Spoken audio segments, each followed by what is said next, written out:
So it would seem Caesar is dead and gone.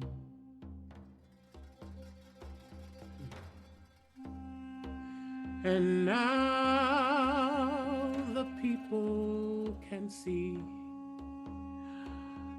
a new age has dawned.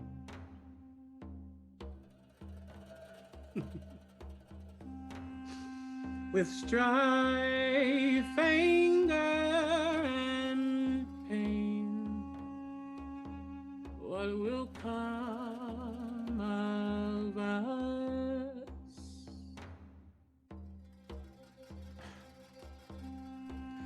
And now Kronqual betrays. Well, my friends, we're fucked.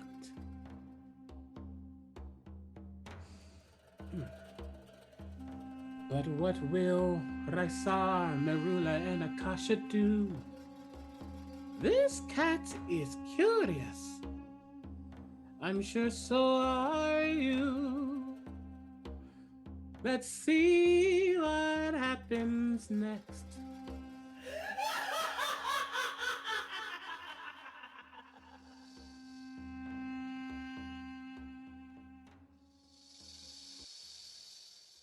In the eerie, multicolored torch glow amidst the grand gardens of Balic, a mournful cry went out into the night. "Caesar is dead!" The cry was answered by another, and another, and another. Merula, you saw 3 sleeper assassins, including one that appeared to be your friend Kronqual, and High Praetor's Aetheri, activate mysterious golden orbs that seem to obliterate Caesar Andropinis, the sorcerer-king of Balic. As the garden and its survivors behind you erupted into chaos, Merula, you fled from the garden into its hedge maze. Now, ahead of you, the teenage wizard Van, your friend, cries out, "Merula, hurry!" as he runs with the speed of an elf further into the maze, his dirty, loose-fitting clothes rippling in the wind. And through the twisted, falling bramble, you see Van turn right and disappear down a perpendicular path. With you, just behind you, you can hear the struggling huffs of your father, Lord Lucius of House Akasha, as he pushes himself to keep up. Lucius is wearing a black toga embroidered by white and golden leaves. His robes are sort of tattered and torn from the skirmish with the assassins in the garden, and he's wielding his sword, a rare, expensive metal sword with a golden ornamental hilt. The blade's still bloody from the battle where you and he fought side by side for the first time in your life. Your other allies, friends, or maybe frenemies, Rysar, Akasha, and Kronqual, are nowhere to be seen. Merula, as we begin tonight, the air around you is thick with dust and ash, and the hedge maze's perfectly tended greenery has wilted and died, drained of its life by Caesar's devastating, defiling magic. Sam, welcome back to Dark Sun. It's been far too long. And yet somehow, not nearly long enough. Hi. So as we begin tonight, I would love to know how you imagine Merula looks right now, what they're doing, anything you want to share about them as we begin. They were wearing robes that were indigo once. Now they're pretty stained with blood and God's only well. And I had my hair very well put together, and it's a mess now. Everything that all morning we spent trying to put together is completely fallen apart and almost horror movie stumble running. I would have no idea what I were doing if I were not, quite frankly, cheating the maze by every so often blanking out my own vision and looking through my bird, Corey, to try to keep after Van and while making sure Father keeps up. You can hear him continuing to proudly run as fast as he's able. It's probably been a long time since Lucius he's probably been this physically active, and I would wonder if Merula's ever seen him run before. But right now, as you're sort of bouncing back and forth between your bird up in the sky and your own eyes, go ahead and roll me a perception check.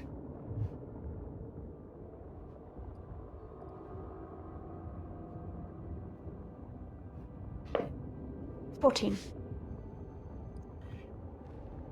You're able to keep up with Van as he turns right and then quickly turns left at a four-way intersection by watching from overhead from your familiar's eyes. But your familiar does catch something else in the maze, this falling bramble.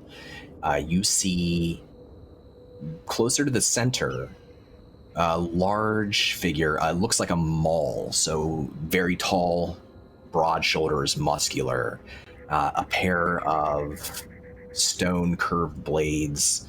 It looks like maybe he is a guard, maybe from the palace itself, but he has his arms out in front of him and he is crashing through bramble, and he'll crash through a wall, take a breath, and then push on, and he's pushing out towards you, towards the direction that you are currently in, you and your father. Now that you see it from above, you can hear that cracking and crunching, snapping of branches as well. Father, did you hear that? Come here. Come here, out of the way. Come on. Oh, Merula, what am I listening for? Don't you? Yes. I think Merula touches their ears, little pointy, not fully elf pointy, and then just looks back at their father like, maybe I hear it and you don't. Come here. My hearing is not what it used to be. He takes a breath and continues to try to keep up. So then you must listen to me. Someone's crashing from within the maze. They're coming this way. Up against this hedge. We might be able to be out of the way. Very well. I will follow your lead. Yes. Please. And we'll go out to the edge of the hedge and press ourselves up against it so that when Hedge Juggernaut comes through, he won't bump into us. Perfect. You can go and roll me a stealth check, and I'll roll one for Lord Lucius as well. Love it. 21. That's pretty good. Well, I don't like to brag. Lucius rolls a 7. So you push your backs up against the hedge, and he's looking down to you. You can see that there's still that unspoken question in his eye as to what's going on. What else do you know that I don't know? But it's not judgmental, and he's in fact looking you in the eye. And there's this quiet moment where he's looming and looking down at you, and you're looking up at him. And then you hear the crunch, crunch, crunch, and now he can hear it too. It's unmistakable. It gains his attention. And as that maul, that warrior crashes through the wall, right within your view, maybe 15 feet, 20 feet to your right, Lucius lets out an audible gasp. And that figure turns slowly towards you. And there's a moment where it looks at you with a little bit of confusion in his eyes. Roll me an insight check.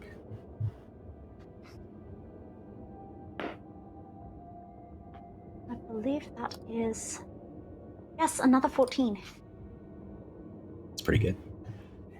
Merula, you notice as he looks to you and your father, and there's this sort of like, no one's moving, at least for a second, that his eyes, these kind of light reddish hue eyes, slit upwards, and for a moment you see a set of eyes behind those eyes, yellow and slitted like a serpent's. Oh, no. My first instinct is absolutely to flee, but I know if I flee, Monster Mole will probably just smash through the edge and possibly hurt the friends that I've left behind, and I know that we're sort of in that period, like, the Skyrim eyes opening. Do I still have time to surprise? Because I know my father, bless him, has been noticed, but maybe I have a shot at being a touch sneaky, one might say. Absolutely, yeah. You can give me another stealth roll.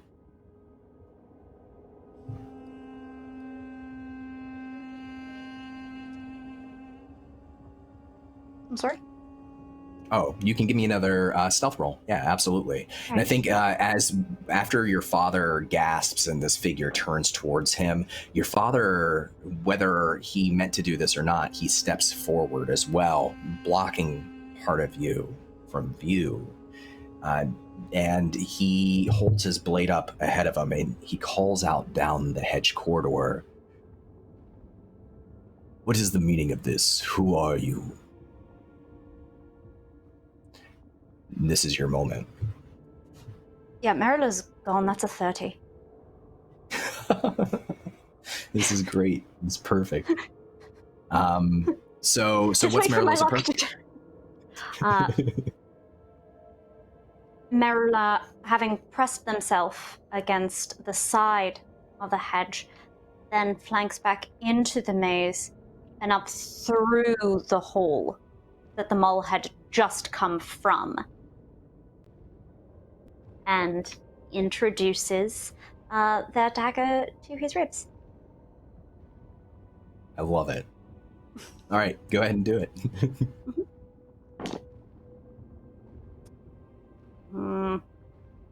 Now, of course, we get the sort of mediocre-ish rolls. 14. Was that with advantage too? Do you have... Okay. Yeah, a 14 is just a hit. On the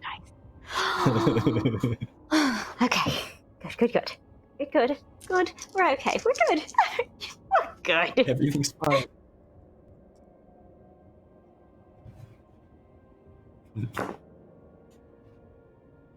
I fall. 14 damage. This is just my number today. It's a good number. So you slide the dagger into his ribs before he notices you. And you can see the shock on your father's face. I don't think he realized that you had left his side, let alone stuck behind this maul. And the maul stumbles forward, and he draws his two blades, and he turns weakly to swing at you, and then his body collapses into a heap at your feet. That was unexpected.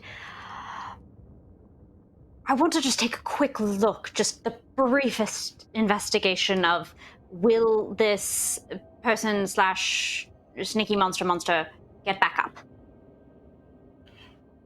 I won't make you roll for this. Merula, as you look down to this body, you see those eyes staring dead straight up to the sky, again slit back, and you see the slitted eyes underneath, and the skin of the mole begins to crack and peel.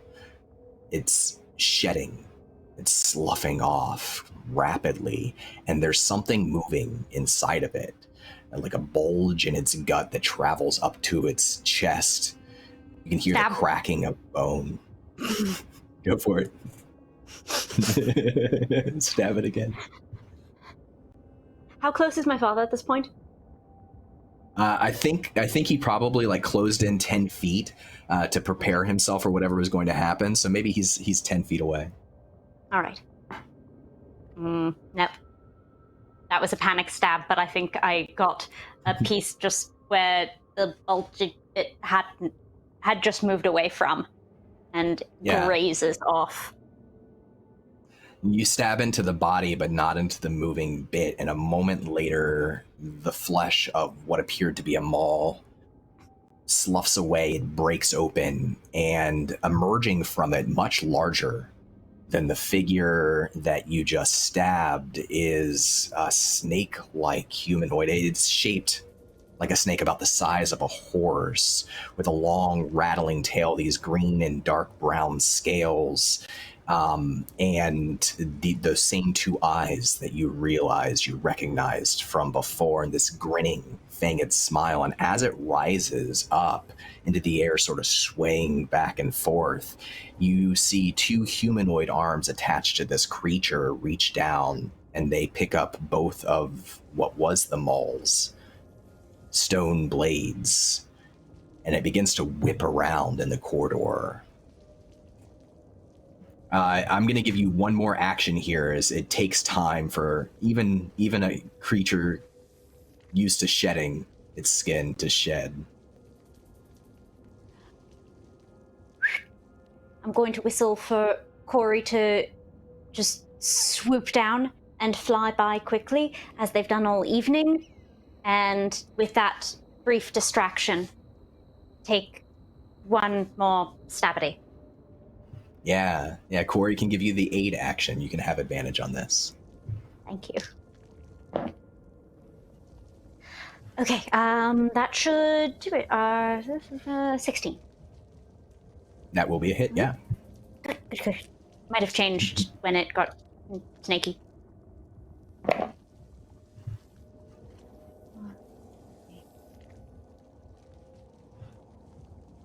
$15. All right. Like 14, but even more.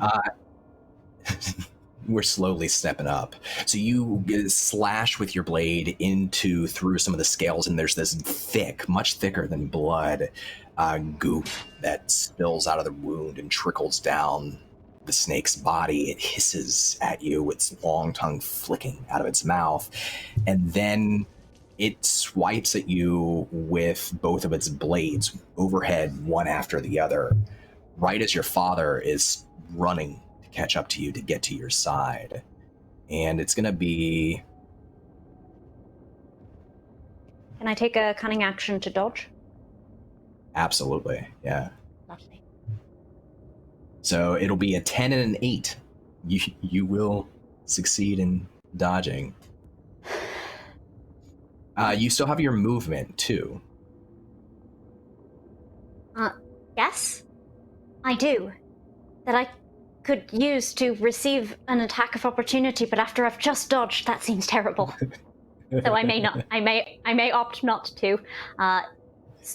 In effect, circling, getting low, making my position difficult to predict.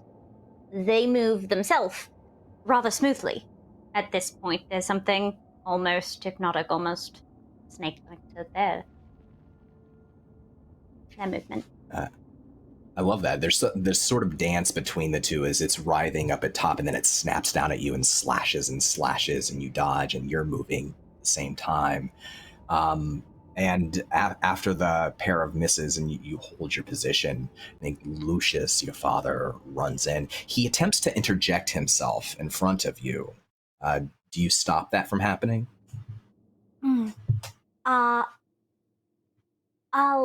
let him maybe interpose a shoulder, but only because I'm planning on then flanking around in a moment anyway. Perfect. He's helping. He's helping. He is helping, and he is clearly has a skilled warrior background. It just, I want to take care of him. He wants to take care of me. I want to take care of everything. Shoulder. You can hear you can hear that he's out of breath still as he gets to you, as he slides into position, one shoulder interposed in front of you, and he holds up his blade in both hands and says, "Merula, stay back. We have to run and he swings upward with his sword, trying to catch the snake right as it's snapping down again. And he'll get 2 attacks. One of them will be a hit. 13 slashing. Not bad, Lucius. All right. That's my Lord Father. So, 2. The snake, after being slashed by his backswing, pulls back, and there's more of that gunk coming out of its neck where it's been cut. It drops both of the scimitars, and it begins to coil around itself so that it's building something of a spring in the center with the head on top looking down at the two of you. It's your turn, Merula. I would hate to disobey my Lord Father, but seeing this coiling, I have the sense that were we to try to nope in this moment, the spring of that coil might have the reach to drag us back, and maybe the thing to do here is to continue on. So, having that one shoulder, Merula does get around to the side, and where do you stab on a snake? Where do you stab on a snake? Where do you stab? On the snaky bit. And I stab at the snaky bit, with Corey swooping on down again. Fantastic. They might be getting dizzy. Poor thing. They have been flying in so many circles. Lovely. 19 on the dice. So that's a hit. Beautiful. Thank you, Corey. Yes. Give me those 6s. 6. 19. All right. So you stab into the snaky bit, and your blade, whether it slips between 2 scales, it goes deeper this time. It's actually a little harder to wrench it back out of the snake. As you do, you can see that flesh, those scales are peeling away, leaving a pretty exposed open wound right in the midsection of the snake. I'll take another dodge action. Okay. As my cutting. Come on, Father, one more hit and we've got this. As you continue to dance and move about, making yourself harder to hit, the snake's eyes turn towards Lucius with that gleaming metal blade, and it whips around and attempts to get his entire body around Lucius and wrap him up. Let's see here. But it will fail. With an 8 to attack. So Lucius actually is a little more spry than in a little bit more, has a little bit more left in the tank than he appears to. He leaps out of the way and rolls next to you, stands back up, starting to pick up his blade, and then the snake comes down, snapping forward with a bite with those long, forearm length fangs. But that will miss as well. I think Lucius catches the fangs in his sword, and they're right in front of his face, and he pushes the snake back. And he'll take his turn as well. He gets 2 attacks on his sword, so an 18 will be a hit, and a 23 will be a hit. My father's 6 amazing. slashing damage. And 6 slashing damage. Yeah, so he pushes the snake back. He slides back for a moment, then he pushes the head back. And in that moment, when the snake's head is up, Lucius drives forward and thrusts, stumbling a little bit, but he digs his sword into that open wound, that you created in the scales, opening it even further. And then he rips his sword away, and there's a moment where the snake is still standing there, and then Lucius takes a breath and swings with both hands across his body, and he hews the snake in half from the midsection. And you can see the upper half of the snake fall and crash through a wall of bramble and hedge. The lower half of the snake is continuing to writhe for a few moments, and then it goes still. And Lucius is just gasping for breath and looking back at you, and he says, "What is going on, Merula?" I I don't understand why these monsters are coming here, how they came here, but we need to get out. We don't know how many of these there are. Where do we go? Where are we going? There's an escape from the center of the maze. That serving boy mentioned it, the one we were following. He might still be in there. Hey, Corey, is he still... Where is he? Where's Dan? You hear like a caw from ahead, from above you, as Corey takes back to circling larger circles. And from Corey's eyes, you can spot Van now. He's almost to the center of the maze, but he's starting to move back into the maze, having realized that you've not kept up. And I think you would actually see there's a moment where he kind of peeks around a corner and he looks through fallen bramble from where that creature had smashed through. And you can see him at the other end of this long smashed tunnel of the maze.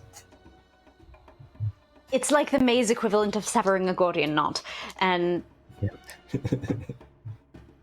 he can help us. Come on. We have to follow him. Very well. You can see Vance waving his arms for you to follow. And this is certainly the only time that Merula has attempted to force of will their own father into doing something.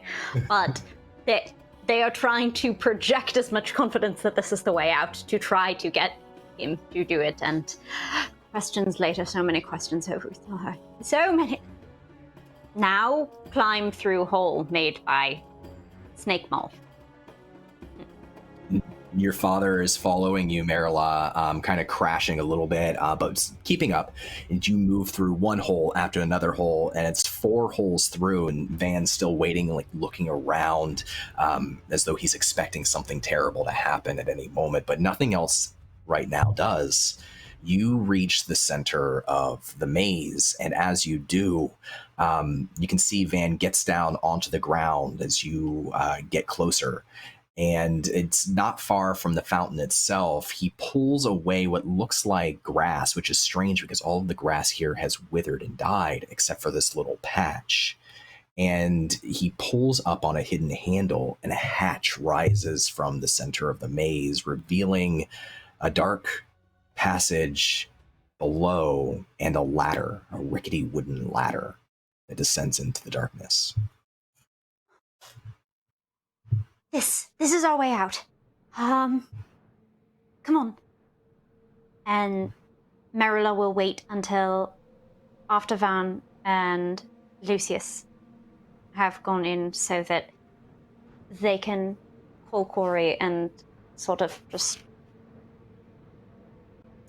secret them away a little bit so that normally we would just meet at home, but right now I don't trust it. I want them with me. I want everyone I love with me. And then I climb down and I close the hatch as best I can and get down this forsaken ladder. They descend before you, and Corey, as you kind of cradle him to your shoulder, there's just like a release. You probably... An exhausted bird is kind of a strange thing, but usually like there's a little bit of flap, right? There's a little bit of movement. There's always a little bit of energy, but Corey is just completely relaxed against your shoulder as you descend with the bird into this trapdoor tunnel down this long ladder. And when you reach the bottom, there's a faint glow from a hanging lantern on one of the walls. These are the aqueducts that you had been in previously, though a different section of them than what you'd seen before. But these ancient carved stone walls, you even see a few painted onto the walls, script in thieves' cant, which you'd recognized as being down here before. Van and your father are waiting. Your father's sort of relaxing and catching his breath.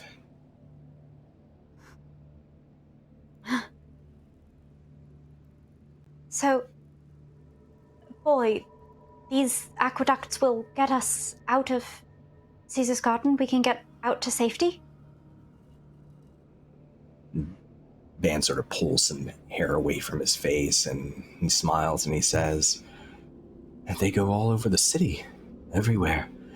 But I think we should speak to Kylantes. He's down here too."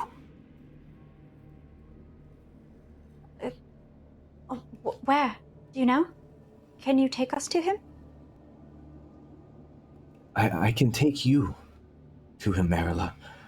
But you see his eyes kind of warily go over to Lucius, whose own visage turns from tired to proud and sort of offended at the implication.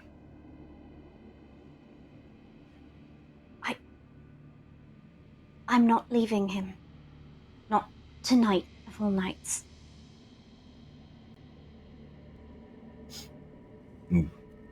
He nods his head, Van nods his head, in a sort of mature gesture for such a young man.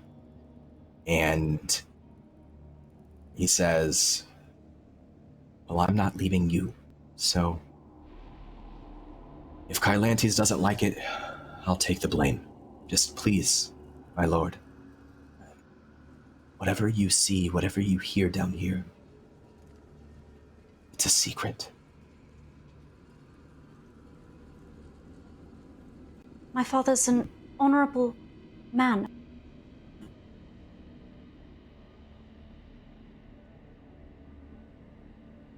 Lucius stands up to his full height, his looming height, and he looks down at Van and he says, "You've helped us today. I give you my word, boy. Lead on."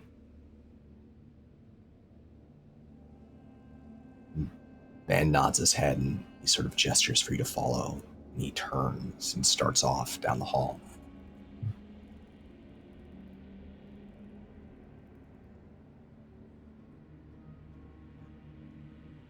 I'll follow close behind him. There's this piece of me that wants to step on his insole or elbow in the ribs for saying my name and making it very obvious that we knew each other to my father. But that is the kind of trouble I would love to get in later. It's a short,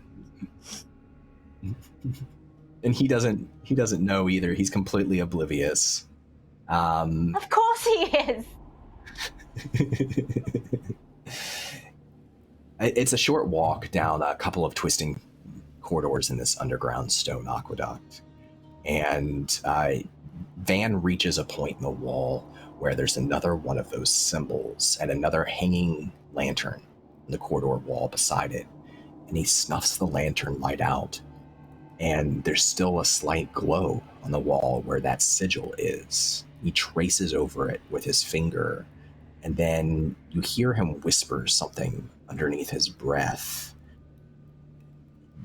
He touches something that he's holding in his hand, and then he knocks into the air, not onto the wall, but into the air, and very slowly, with a creak and a groan, that wall opens up, revealing a hidden chamber beyond. The chamber is lit by yet another lantern, and in the center of it, a round table, otherwise empty, but for walls with their own sigils written onto them. And the old scion Kylantes sitting at the table, patiently drinking something from a large clay pot, his eyes looking up, but not surprised, as though he were expecting all of you.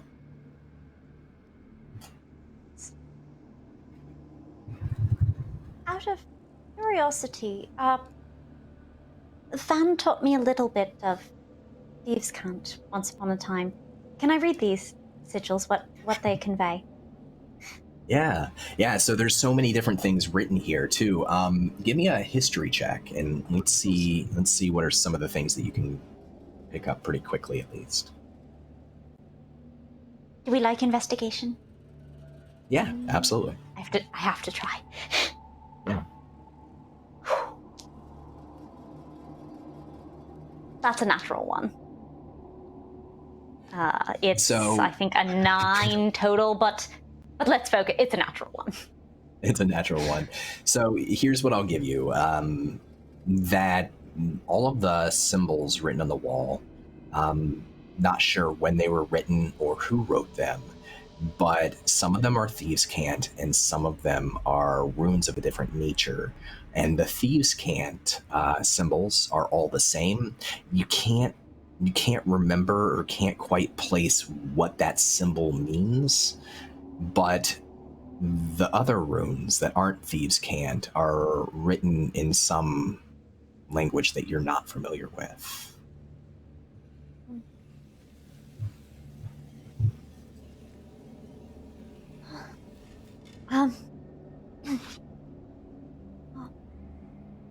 Hylantes?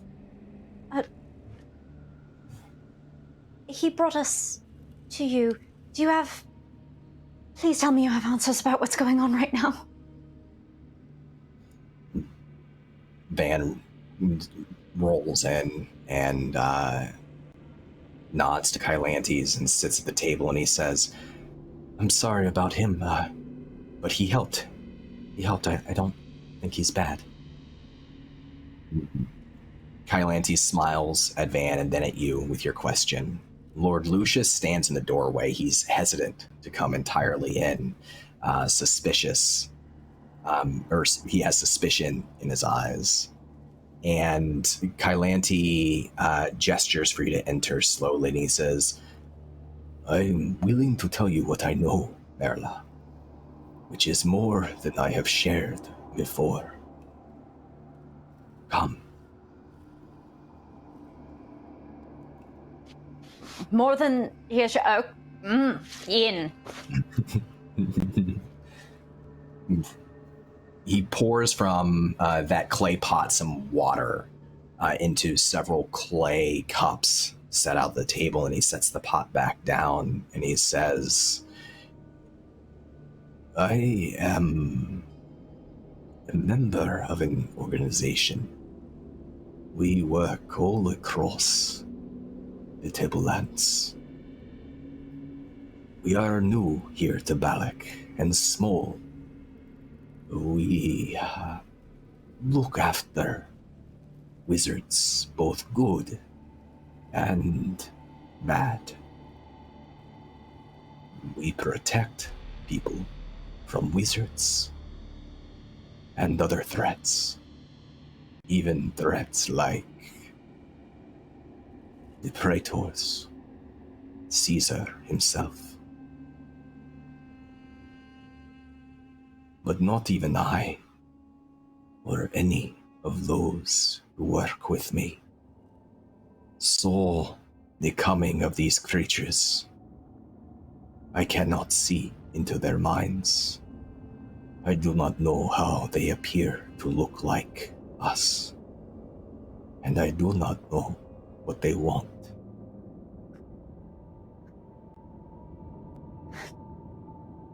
Well, then what do you know? Someone has to have answers. They killed Caesar. They're destroying the city.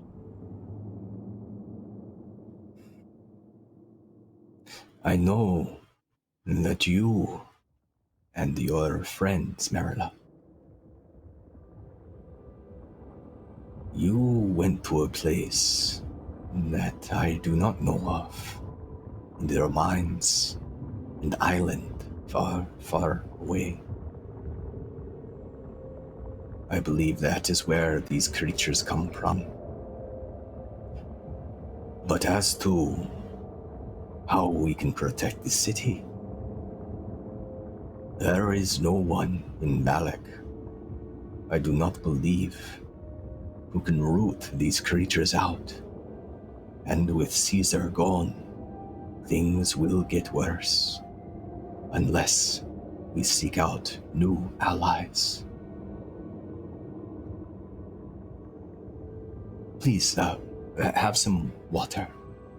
You must be parched.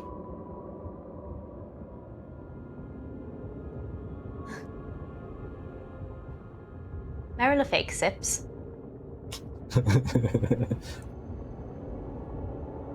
Trust but verify.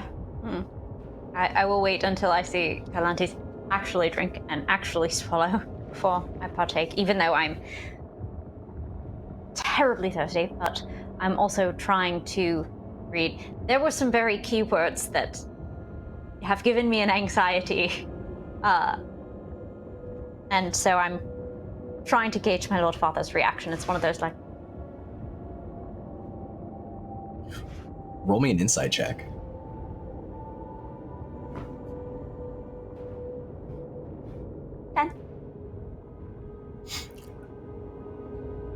Now that Lucius has had time to recover from the intensity of the fight and fleeing through the hedge maze, he's straight-backed. He's holding his arms behind his back in a perfect posture. He's looking down, but he's not looking at you, and he's not looking at Kylantes. He's looking at the wall beyond, a sigil marked there on the wall. And it's hard to gauge what he's thinking. He's certainly not showing it on his expression. Van smiles and takes a sip of his water. And he says, Merula, Kylantes, and the others, they've been helping me with my problem. They're good people.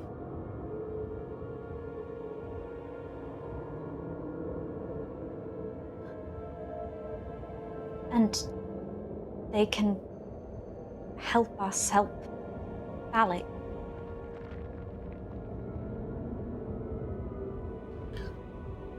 Van sort of shrugs and he says, I don't know much about that, to be honest, but Kylantes interjects.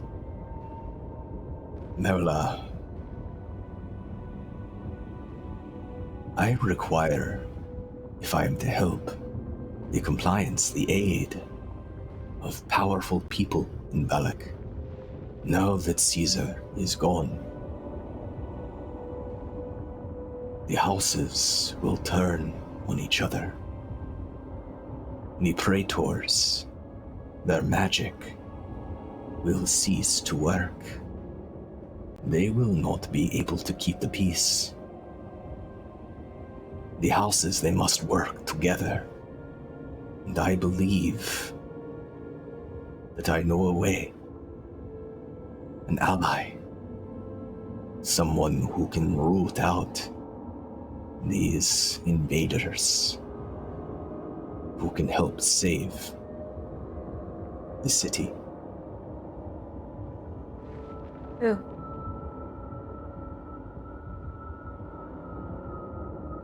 A long time ago, she and I were very close. Her name is Helena. She lives in the city-state of Golg, amidst a treetop village. She is the oracle, the right hand to the sorcerer-queen, Ulali Poi. If anyone can know what the future holds, it would be she.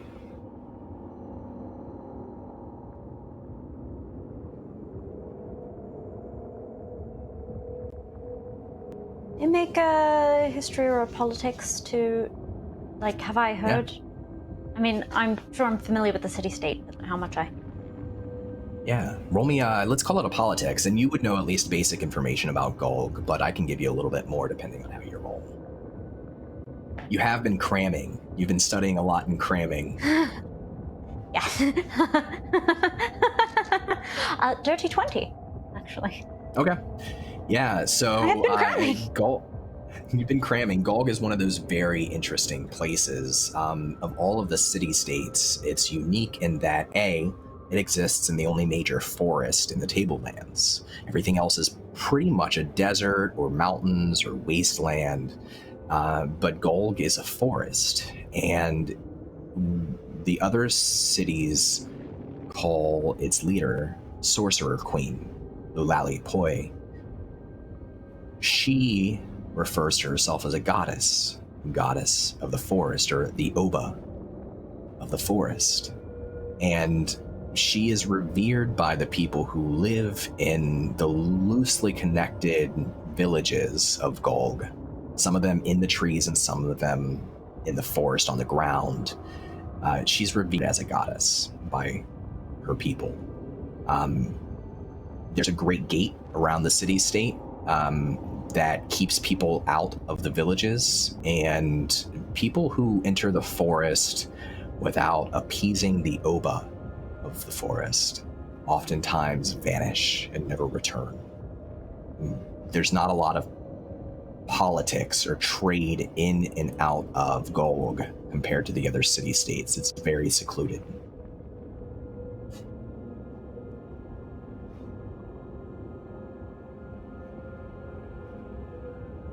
All right, so you need to send a party to pay court to this oracle and try to get answers, get the support of their city-state? Kylantes, who's this wrinkled old mall, he folds his hands over each other and he looks to you, and then he gazes over to your father standing looming at the doorway. And he says, if the sorcerer-king is to allow such a party to enter, then it must have the official support of great houses like yours and others.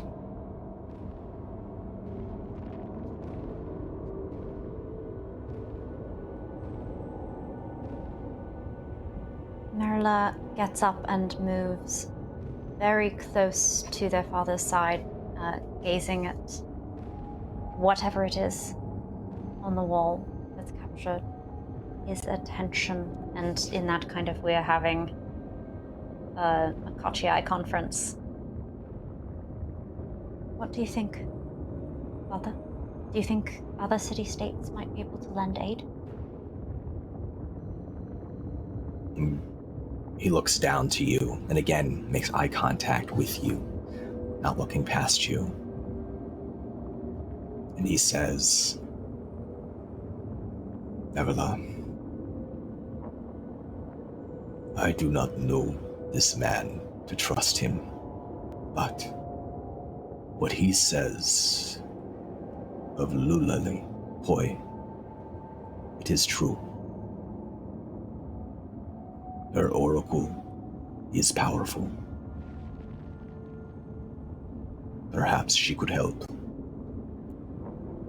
If we do nothing, then our house will fall in this chaos. We're not letting that happen.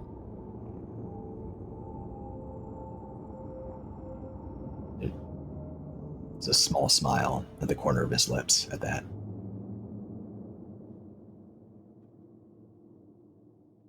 Did you know the Oracle from your adventures?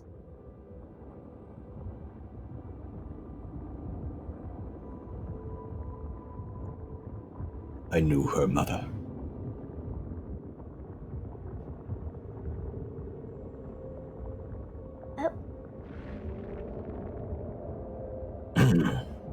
He clears his throat and looks back to Kylantes.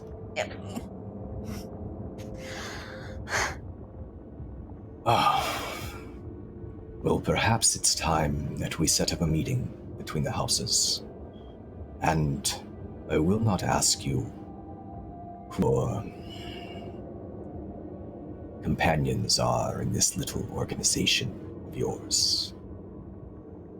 But I will ask that you come and speak for yourself.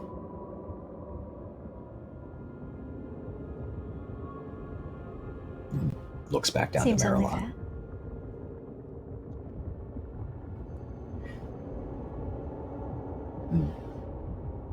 Kylantes settles back in his chair and he nods his head, looking more exhausted than he looked before, as though he had been concentrating and has finally let go of something that he was holding on to.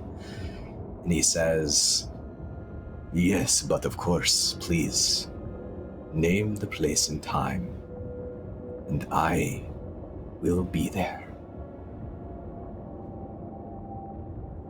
Van, will you please make sure they get home safe?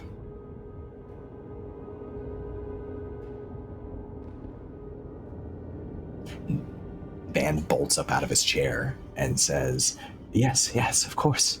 I'll go right away. Do you want me to return?" And he sort of waves him off and he says, "I will be in touch when I am ready to see you again, Van. Please, be wary." Van nods and moves over to you and your father. Gives you a big smile, like you haven't been talking about really heavy, complicated issues, like everything's okay.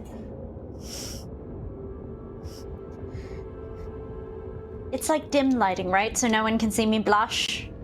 Good. That's right. Glad to hear. Very dim. Excellent. Merula walked over, still holding their cup, so they'll walk back to put it on the table and look to Kylantes and look to whichever sigil it was that captured their father's attention. What is that one? Kylantes doesn't look over his shoulder entirely. His eyes just flicker a bit. He smiles and he says, "It is a preserver rune. An old type of magic meant to help protect the earth from the destructive forces of magic and ward away defilers and evil spirits."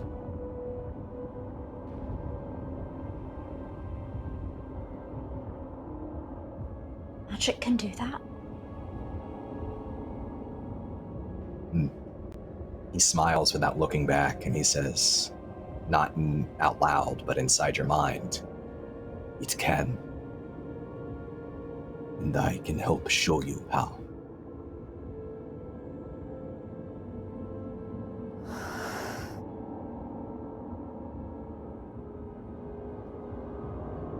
Doesn't say anything, just nods.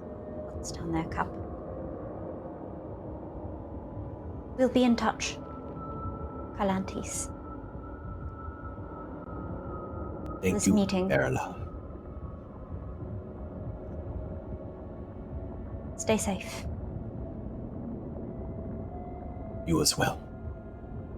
And you, Lord Lucius. He smiles to your father, where he looms in the doorway, not really catching any of the light, just a shadow caught between the gaslight on the table and the gaslight in the hall outside.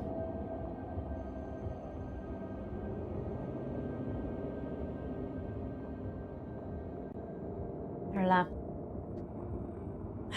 shakes it off and moves off to the door with Van and Lord Lucius to get ready to go.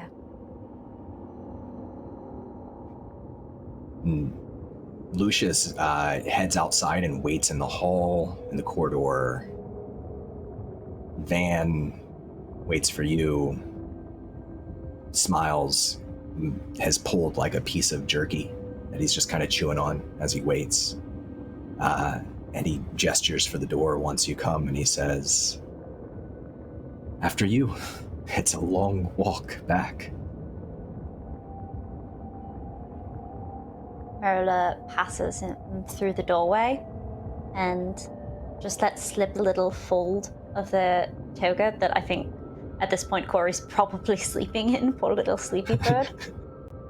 And the light hits their face and at Van just a little bit. And hides it away again and keeps moving. He smiles at that, and the two of you pass through the door, and as you pass through, you can hear the rumble, feel the vibrations in the air as it slowly closes behind you. And you begin your walk back to your home to make your plans for whatever comes next.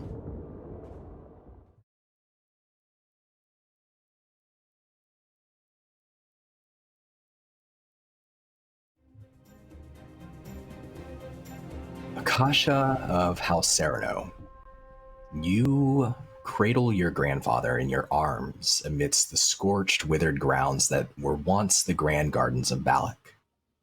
You can hear the mournful cries go out. Caesar is dead.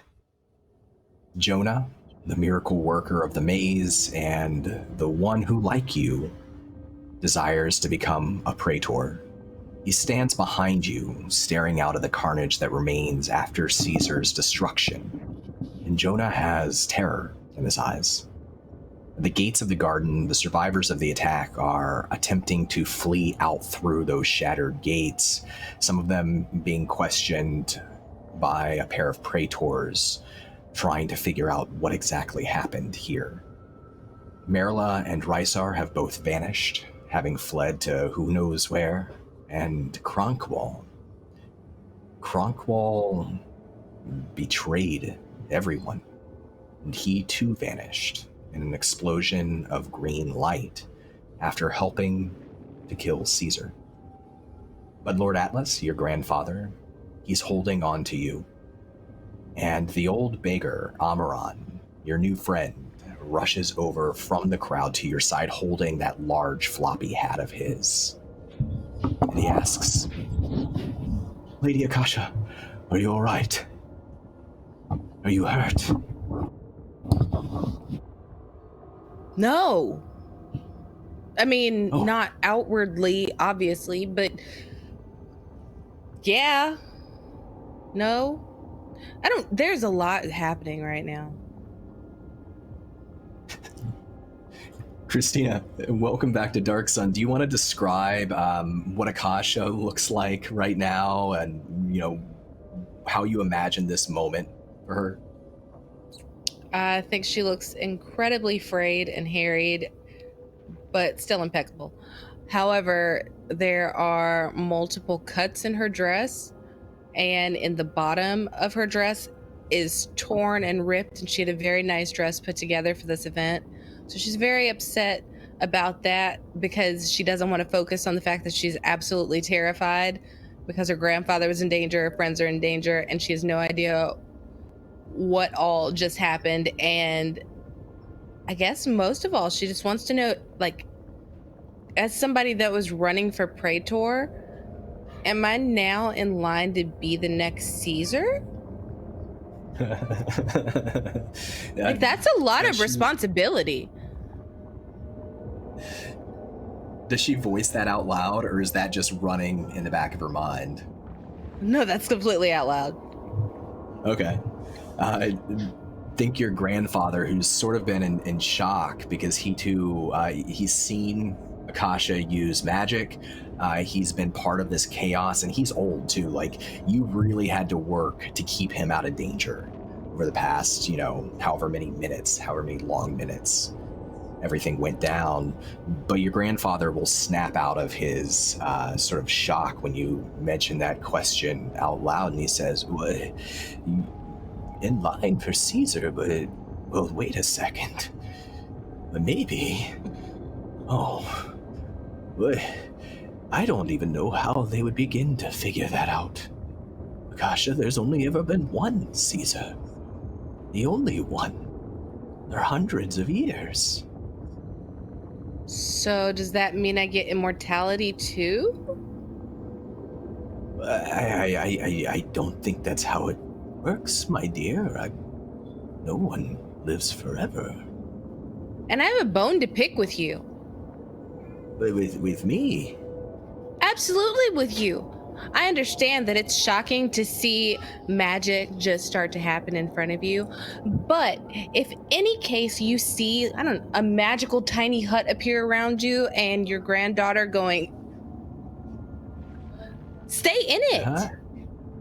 Oh, well, I'm sorry. I'm just not used to so much violence, my dear. Thank you. You saved me.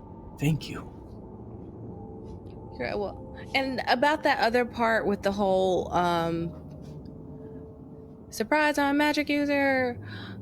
Let's discuss that when tempers are even and after we're not obviously mourning Caesar. Like, there's so much we can talk about before we get to that. Yes, yes, of course. Mourn Caesar will be a great loss for the city. You can see, like, even though he says that, his eyes are starting to flicker back and forth, like he's trying to think about the implications.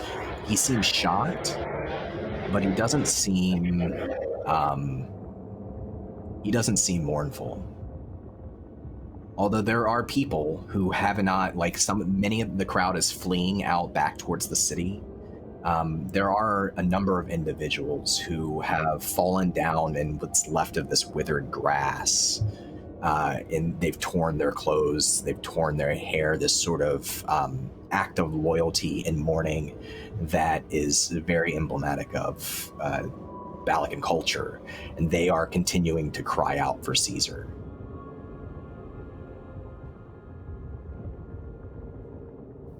Can I say something to you? Anything? I understand, like, a lot has happened, but I'm more upset about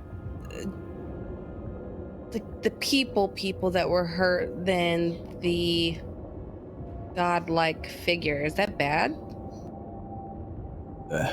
No, of course not. Caesar, the patricians, the houses, we should all be servants to the people. Not many of the houses are like ours, Akasha. It is good that you care about them. They will need help.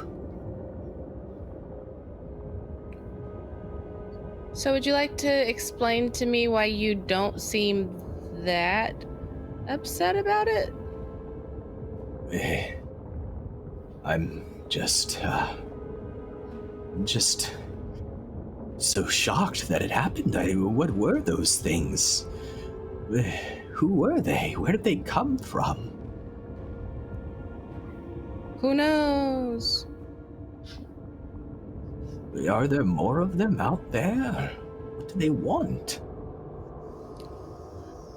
I wish I could tell you anything, but I have pretty much just been preparing for not that. And now...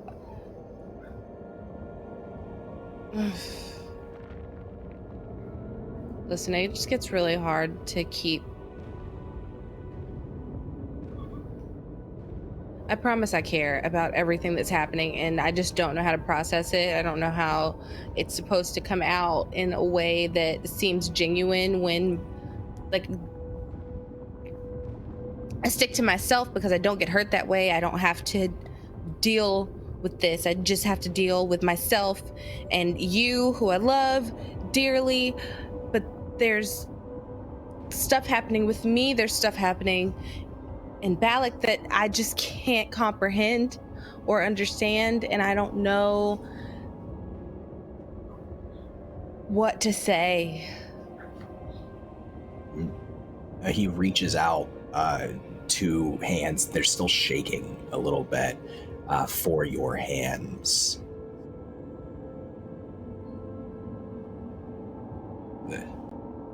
Akasha, you don't have to say anything. We can go. We can return home. Take our time thinking about what comes next.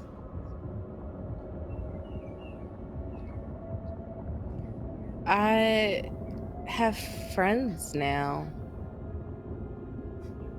I have to make sure they're okay. I have to make sure they're okay too. Can I help?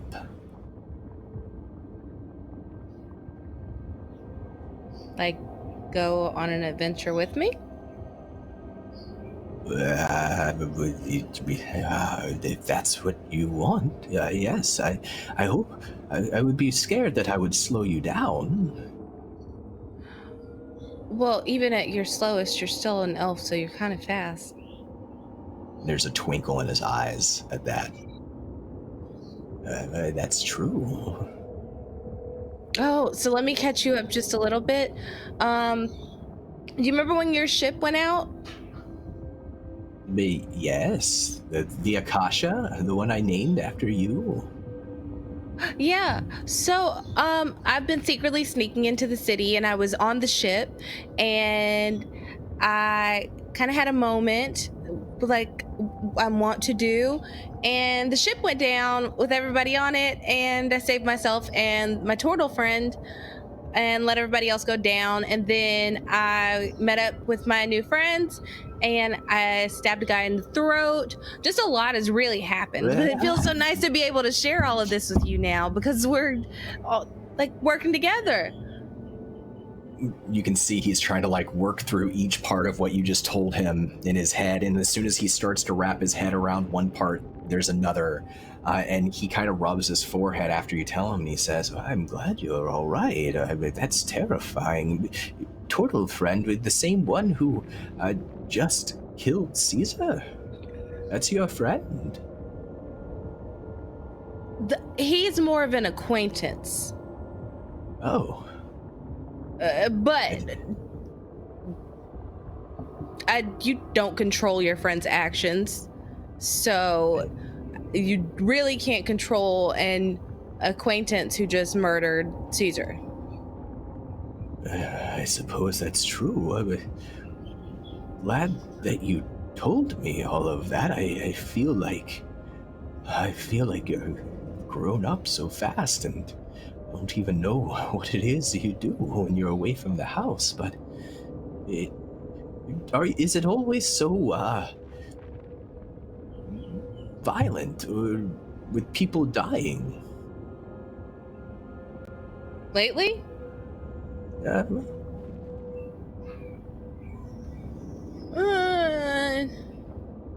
Yeah. So recently I feel as if there's an increase. I think it might be because it's election season and people get increasingly murdery at election season. Yeah, that is true. Historically, it's certainly true. But, well, I was never much of an adventurer or a fighter or a soldier myself. But we do come from a long line of fighters. That's who we are. You can fight in different ways with your words, or with magic, or with swords. Or in your case, acquiring wealth. It's been very effective for me. Oh, me too. I'm completely on board.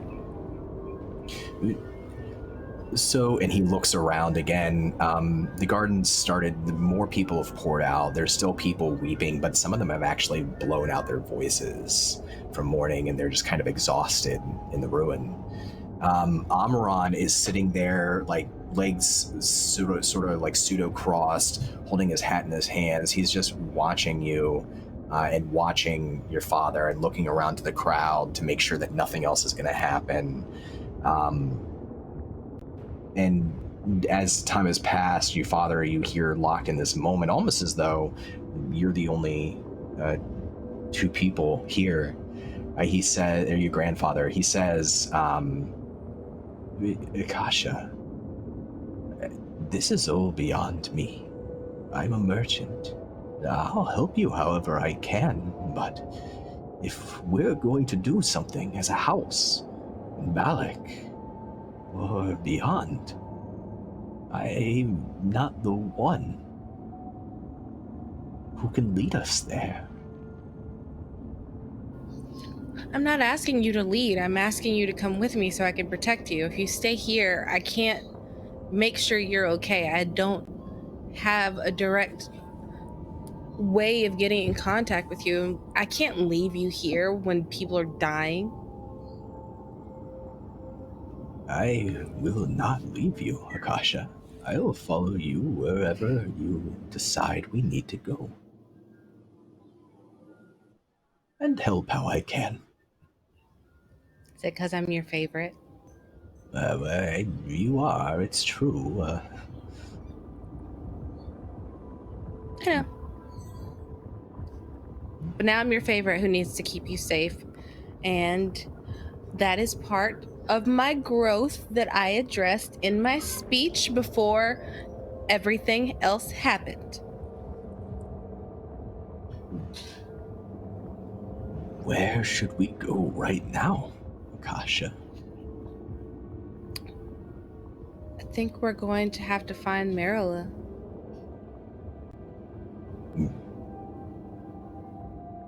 It's that moment that Jonah, the miracle worker, who's just wearing rags that are kind of tattered, barefoot, young human who gave a speech before you gave your speech that was not as well received.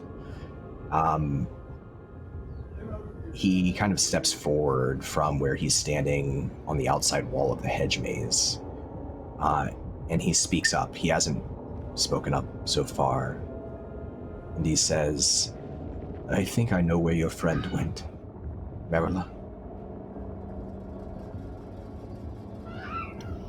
Where?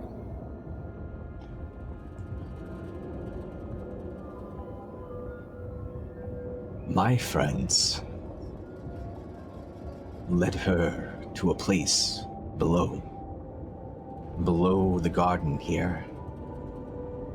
We're sort of an unofficial organization that looks out for Balic's interests. I'm sure that they're there now. And they're safe? Safer than being above ground, I believe. Then I guess we go underground.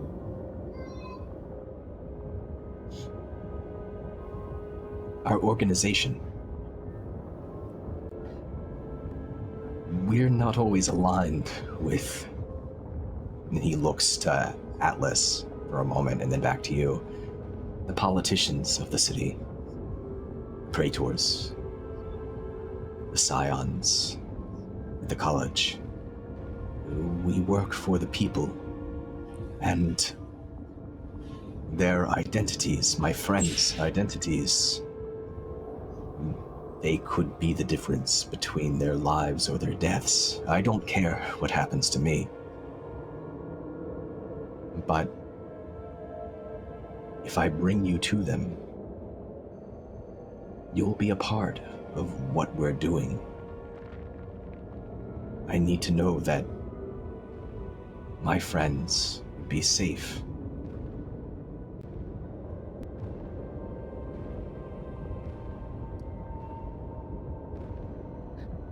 I think if I'm being honest, I can't even guarantee my own safety, and I'm not going to tell you that I can guarantee yours or your friends, but I can show you that I'll work with you. I can give you a bunch of words, but what'll that do?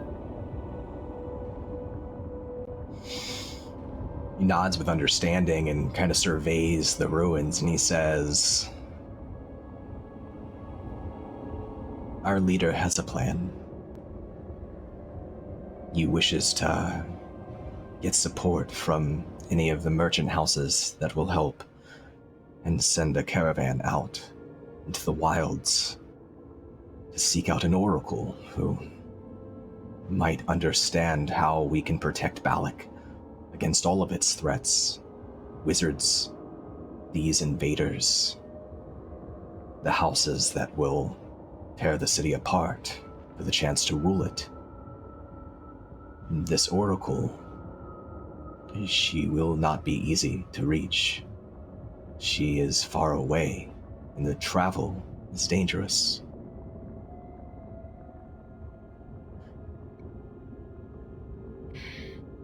Is that something that your house would be willing to support us in?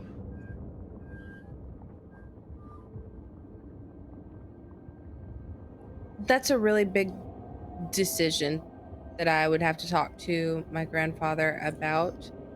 And I don't want to speak for my entire house, so I don't really have that authority at the moment. Don't I sound so diplomatic? But Oh, you do? thank you.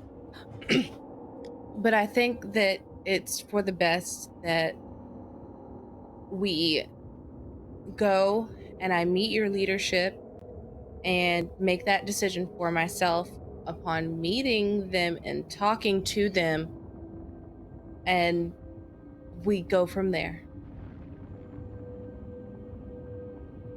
Of course. If you'll follow me, I'll lead you there. It's a walk, but it should be safe.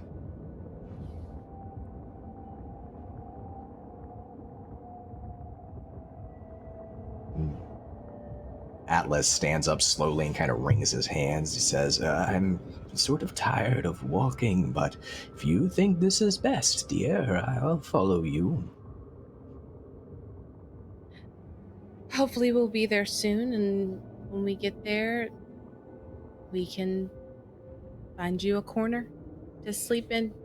Maybe not a comfy feather bed, but something.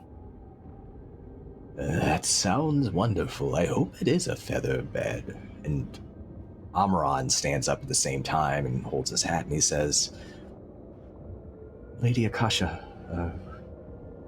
do you want me to come with you, or do you want me to... I don't know. I don't know what to do.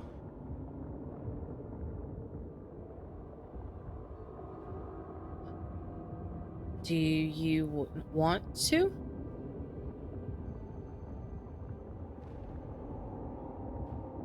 I would. I would like to continue to serve you and your grandfather. Then come along, and I don't have much on me at the moment by way of food or comfort or anything, but you can have my friendship. I'm used to not even having that, my lady. Thank you. Bobs his head. And Jonah, the miracle worker, takes a breath and he says, into the maze. There's a way underground through it. If you're ready.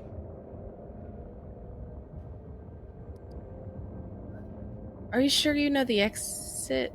You've done this maze before. This isn't new to you. I understand it's where your place is, but it's also still a maze.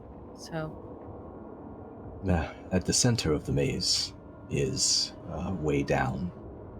And the aqueducts beneath the city, the ones that are unused, they connect everything. That is where we stay. That is where we meet. Where we can't be seen. Then let's go. Grandfather, do you want a piggyback ride? If your feet are tired. If your feet are tired, I can carry you. You can tell that he's torn and that he definitely does want a piggyback ride, but also, like, he's proud. You know, he's the lord of a great house. but I think it's the tiredness that pushes him over, and he says, well, I suppose nobody's really here anymore to spread gossip, so yes. So in that moment, like once he's on my shoulders, I do the unthinkable and I rip the bottom portion of my dress and fashion kind of a baby carrier of sorts that like comes up under his butt and wraps around so that he's like properly safe and the weight is evenly distributed so my back doesn't hurt. And I carry him in that way. Yeah. He elicits a few strange sounds as the process continues of you strapping him to your back. And then the two of you are bobbing along through the maze, being led by Jonah to the center of the maze. It takes a few minutes to get there. And then he opens basically a trap door that looks like grass, but it's not. He pulls up a hidden latch. And there's a long, rickety wooden ladder that stretches down beneath the city. He stands over it, and he says, I'll take you there. But you have to promise, if you agree, to not help us, that you won't tell anyone else of this location, of who we are. I would greatly appreciate it. Your secret safe with me? Thank you. Welcome to the Veiled Alliance, Lady Akasha. And with that, he grabs the steps of the ladder and begins to descend down into the darkness below.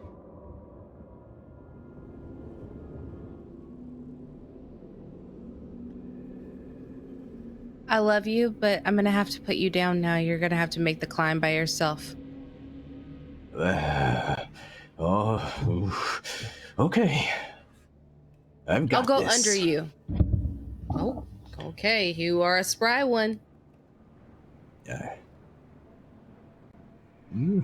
He can tell he looks nervous, but he's like preparing himself to start the climb down. He's like cracking his knuckles and stretching. All right. I'm gonna go down first, and you just come down slowly. If all else fails, I'll break your fall.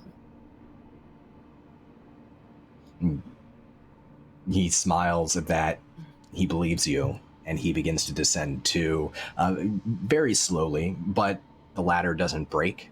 He doesn't fall down, and neither do you. You descend into the darkness of the stone aqueducts, this abandoned aqueducts down below. And Jonah takes a glowing gas lantern off of one of the stony walls and holds it up to provide some light for your small group to progress through the tunnels to a hidden room deeper within. And Jonah, when he reaches that wall, he traces his fingers along a rune on the wall, and then he knocks into the air 3 times. The wall rumbles, begins to spread and open up. You can see inside a stone table, and at that table sits Kylantes, the mole, the scion, the old psionic instructor that you met once in the maze. He's sitting with a clay pot on the table, looking up at you unsurprised, as though he expected you to come. And Jonah steps into the room and steps off to the side. And Kylantes gives you a tiny smile. Oh, hi. Welcome, Lady Akasha. Please, come in. Sit down, and Lord Atlas, you must be very tired. Please come and sit. He gestures towards 2 stone chairs at this round table.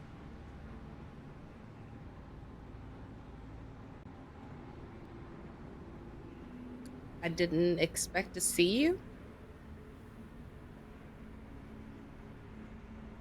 I understand. Me and the members of our organization, you understand we must be very secretive in who we trust. You have spent time with Praetor Rysar, and though I know Rysar, he does not know me, because I do not trust him fully yet. Oh, I completely understand. I'm not a truster of him either. Long story. I take it Jonah has told you of what we aim to do.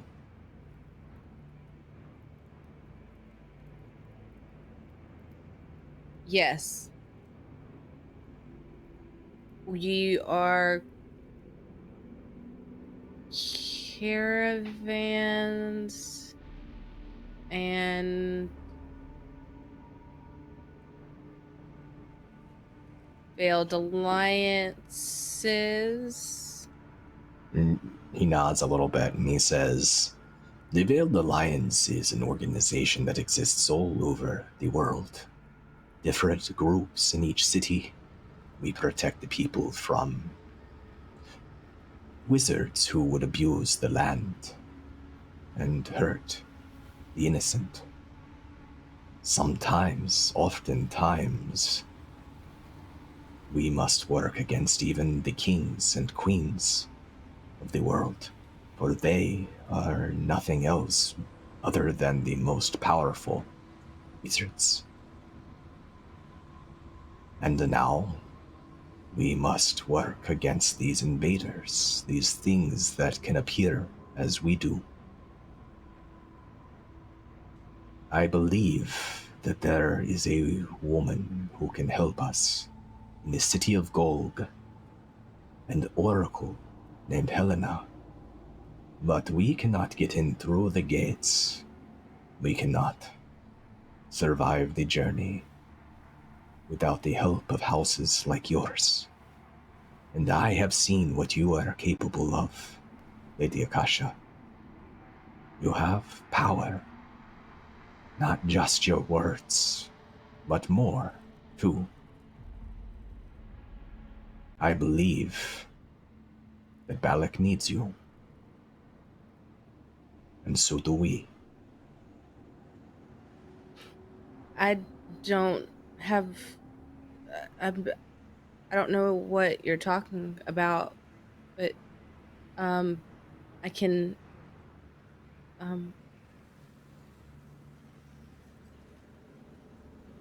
I don't have powers.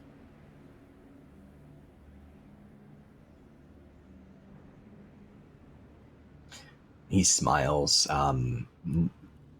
kindly and leans back a little bit and takes a drink from a clay mug. And he looks to you and to your grandfather and he says,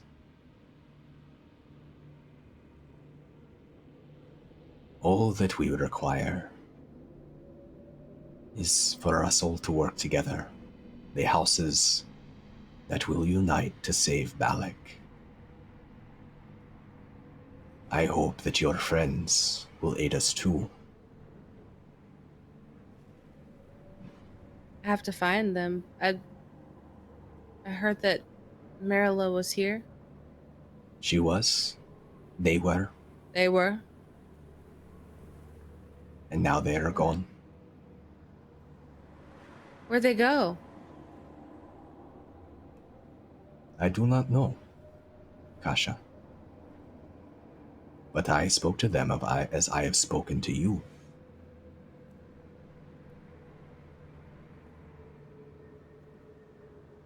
I don't. Do you have an idea where they might have gone? Are we on the same path? Can you help me with it? I believe. I'm not capable of doing this by myself. It's at that point that Lord Atlas reaches over and tries to put his hand on top of yours. And he says, you're not doing it by yourself, my dear. Whatever you think is best here, I will support, and so will all of House Sereno.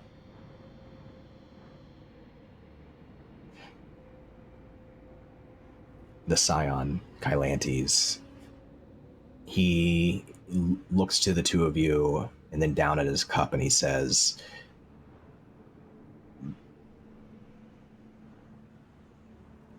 what you have, your words, your house, it is enough. It is your decision, of course. Merula and their father have made their decisions.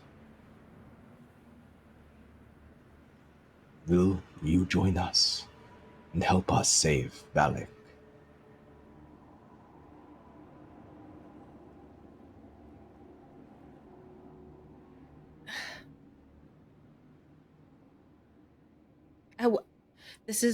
The delay is not me not wanting to.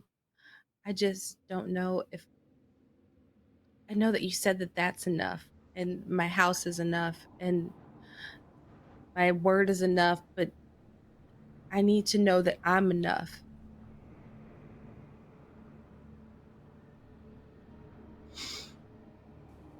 Kylantes closes his eyes, and you see for a moment as his mind reaches out, not invasively, more like it's showing you something, not taking anything from you. But as it does, you see these flashes, they're memories, but they're memories as though you were looking at them from outside your own body, floating overhead, looking down at yourself, and you see a moment in the streets where you save Kronqual from several individuals trying to harm him. You see the fight against the assassins in the maze that are chasing after you and your friend, and how again you stood and protected them. You see your meeting with Amaran, the beggar, who no one else would help, and you took into your house and gave a job and gave food. The moment where you passed out food to the people, that moment as you stood on stage and you were honest about yourself, who you were, what you represented, your anxieties and your strengths, the fight afterwards, the chaos, the moments with your grandfather. And after these flashes end, Kylantes simply says, I would not have wanted you here, Lady Akasha, if I did not believe that you are enough.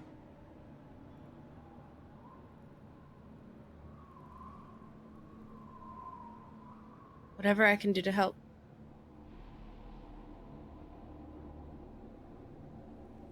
He nods without speaking again. The light of the lantern flickers a little bit. And Atlas says, and whatever I can do to help too. House Sereno is united.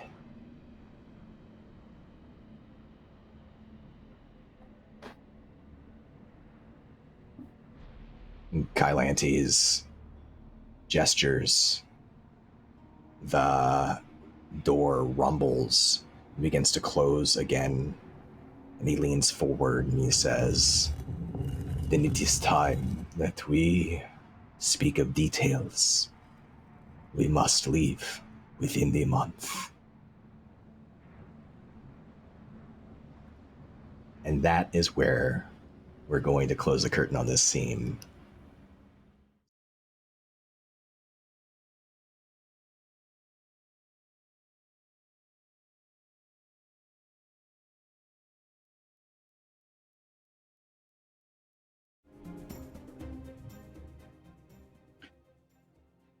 In the eerie, multicolored torch glow amidst the grand gardens of Balic, a mournful cry goes out into the night. Caesar is dead. The cry is answered by another and another and another. Rysar Ruathamir, you stand just feet away from where 3 psionic assassins activated golden globes that seem to disintegrate Caesar Andropinis, the sorcerer-king of Balic. The air all around you is thick with dust and ash. The once beautiful garden has been drained of its life, withered by Caesar's defiling magic. Bodies of assassins, servants, nobles, and guards litter the scorched remains of the garden. And at your feet lies one of the 3 who defeated Caesar, High Praetor Zethiri, a half-elf woman who had once been one of the most respected and trusted individuals in all of Balic. Her throat has been ripped open ear to ear by your blade, and a thick greenish-black ooze flows from the wound. Meanwhile, your friend, Kronqual, one of the other assassins, seems to have vanished into thin air, along with Caesar himself. And for the moment, nobody around you seems to be paying you any attention at all. Toby, welcome back to Dark Sun, my friend. It's been too long. Thank you very much, Don. Yes, it's good to be back. What a moment to come back to. Right? Sorry. So why don't you tell us about Rysar here, what he looks like, maybe a little bit about who he is and what he's doing at this moment. Absolutely. So Rysar Ruathamir is a 7-foot tall elf. He has dark tanned skin, long raven black hair. He's quite lanky. He's got a certain grace to him. But he's not like a sort of Athenian 7-foot tall. He's more like a lanky, lopey sort of, elongated elf. And he's a praetor of one of the 3 districts from the arena area of Balic. And he had high aspirations for a promotion. And then the boss died. So I think there might be some other plans Rysar has in mind. I suppose players who have seen the prequel where we were in the desert in the Elven Temple will know that Rysar was given a quest many years ago to slay Caesar. But no one was really sure if he accepted that quest or not, because he likes to keep his cards quite close to his chest. So, yeah, that's Rysar at the moment. All right.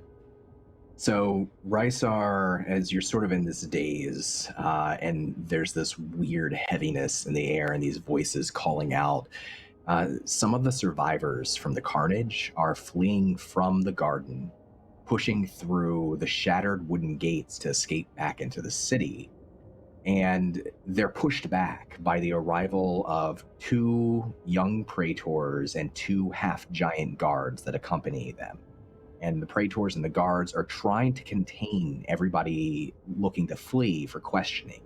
You can hear shouts from the gate as the survivors push back against the guards, and there's a little bit of a give and pull there. And the survivors who remain here in the garden, closer to you, are starting to prostrate themselves before the spot where Caesar was eradicated, that spot where you're still standing.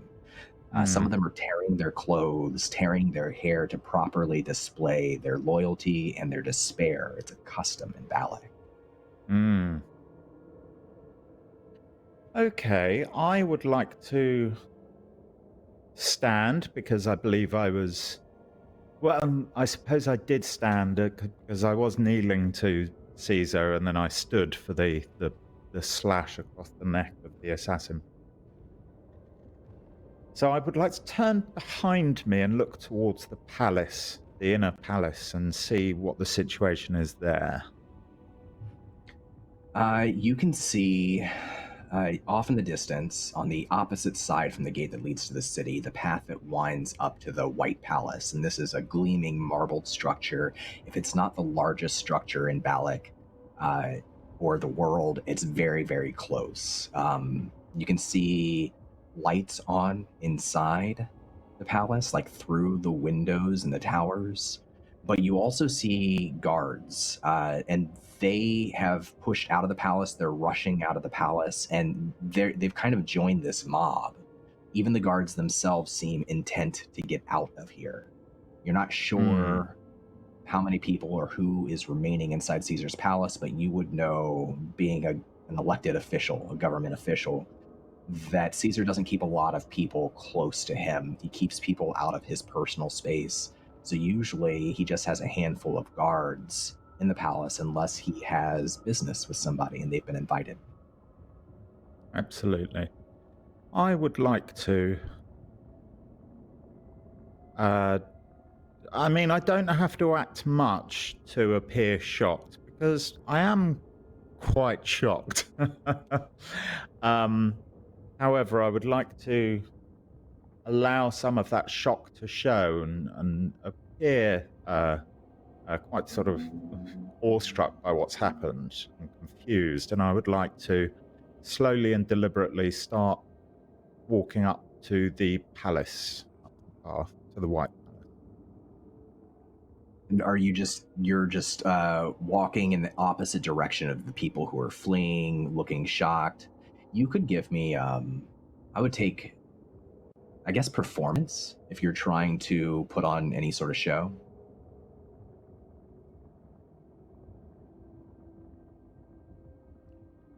I have got a...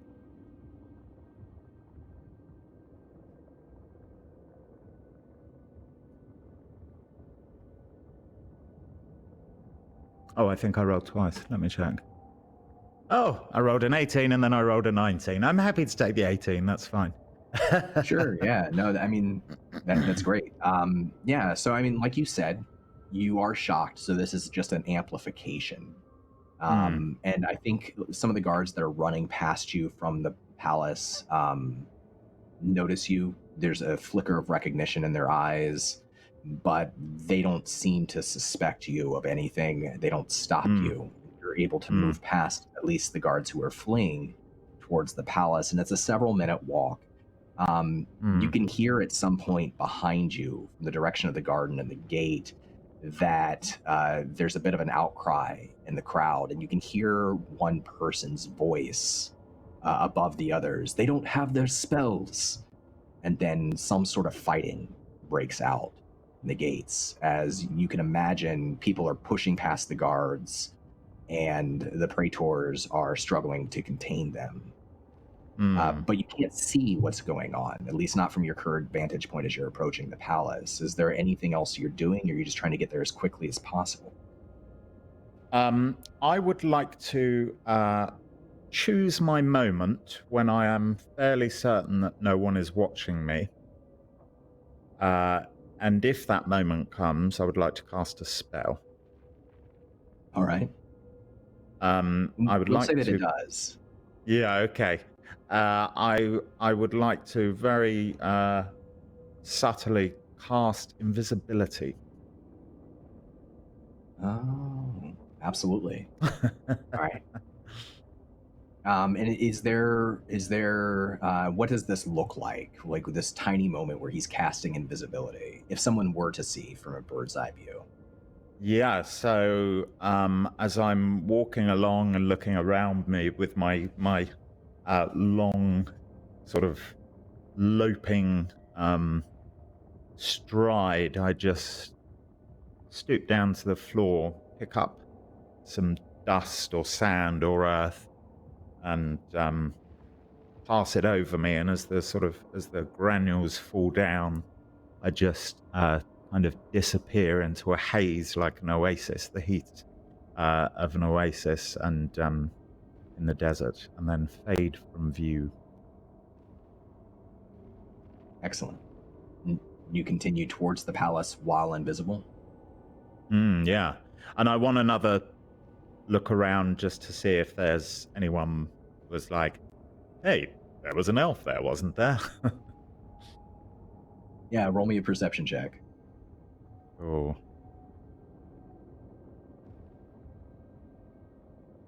16. So the path is clear ahead of you, at least up into the palace. But behind you, there's a pair of guards who have lingered, and you can see that they're talking to themselves, amongst themselves.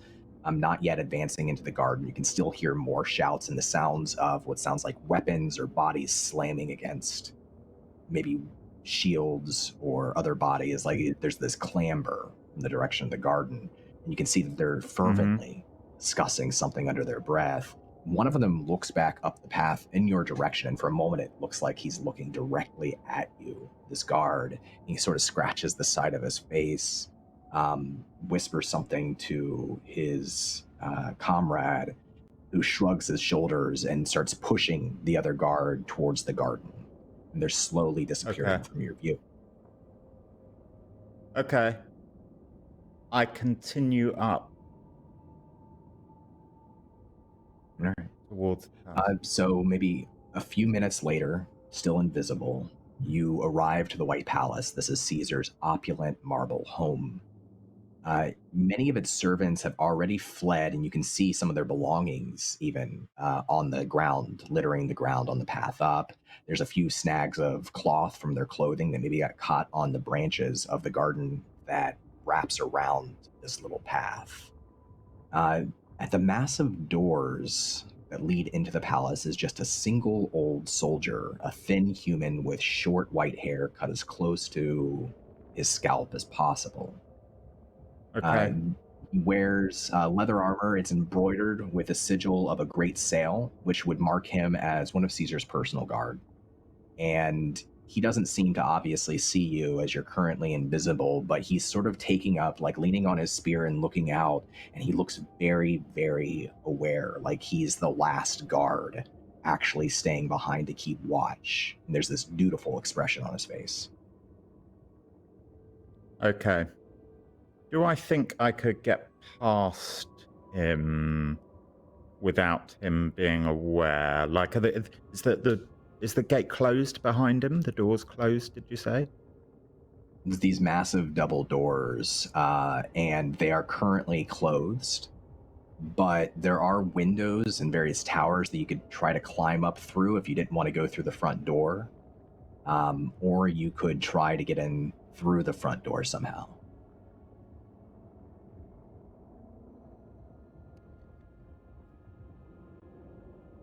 Okay. Have I ever been inside here before? I imagine I don't not. think Rysar has. I don't think he has, no. Maybe if I've got that promotion. Okay, so this guard, how old does he appear to be?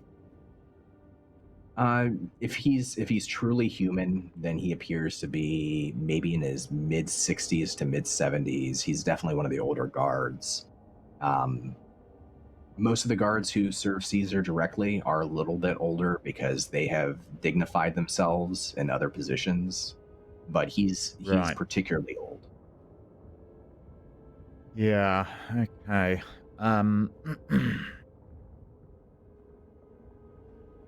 I would like to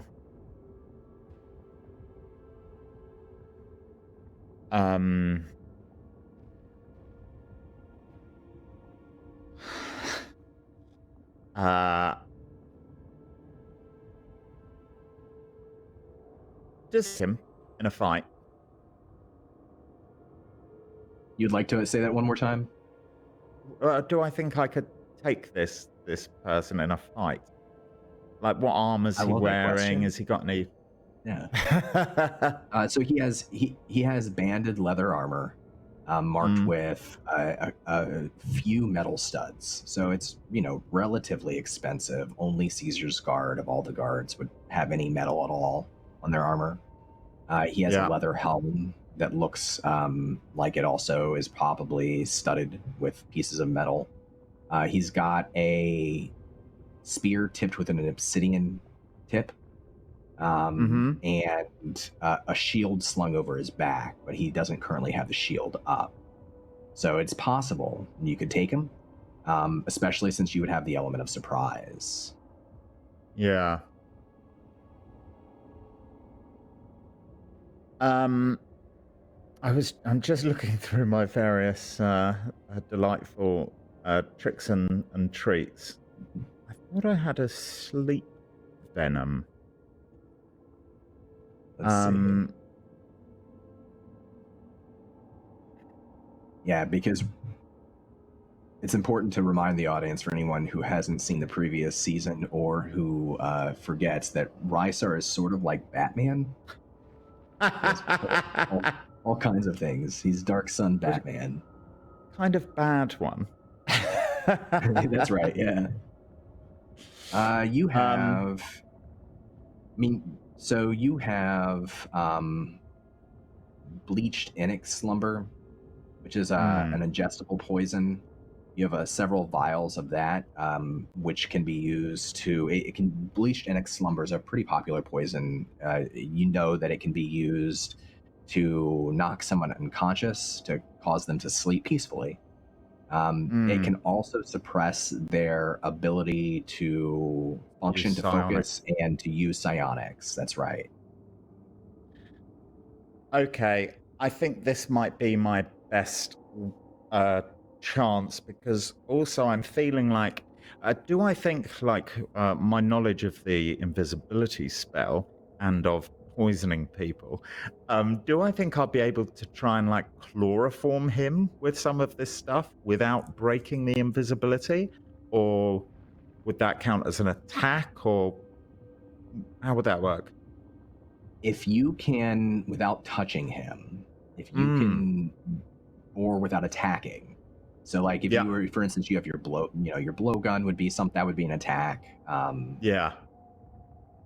Yeah, so I totally want to try and just like really silently, gently, just really put all of my doses of that poison just in a piece of cloth, and then just hold it in front of his unsuspecting face from behind him. All right. And see what happens. And we have a rule for this called subtle casting. So we can do a subtle casting roll, and I'll give you advantage because you are invisible. To see how this goes. So for subtle casting, do you have the feat that makes you better at it? I don't know. No, I'm good at persuading people to agree with me. You can use a sleight of hand check, and you'll have advantage on the check. It's going to be versus his passive perception. Okay. Don't need advantage. Can you say that? I can. 24. So 24. It's Rysar, go and done it again. So you take 2 doses of bleach Onyx Slumber in this cloth, and maybe like with a little bit of water from your canteen to kind of turn it into a paste so that it gives off some fumes.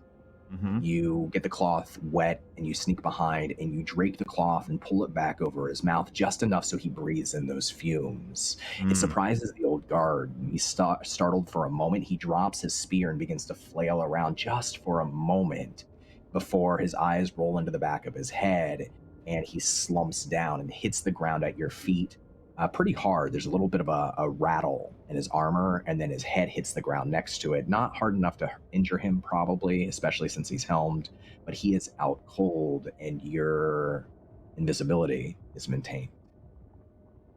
You can see a set of keys, a big like key ring, and all the keys are made out of obsidian.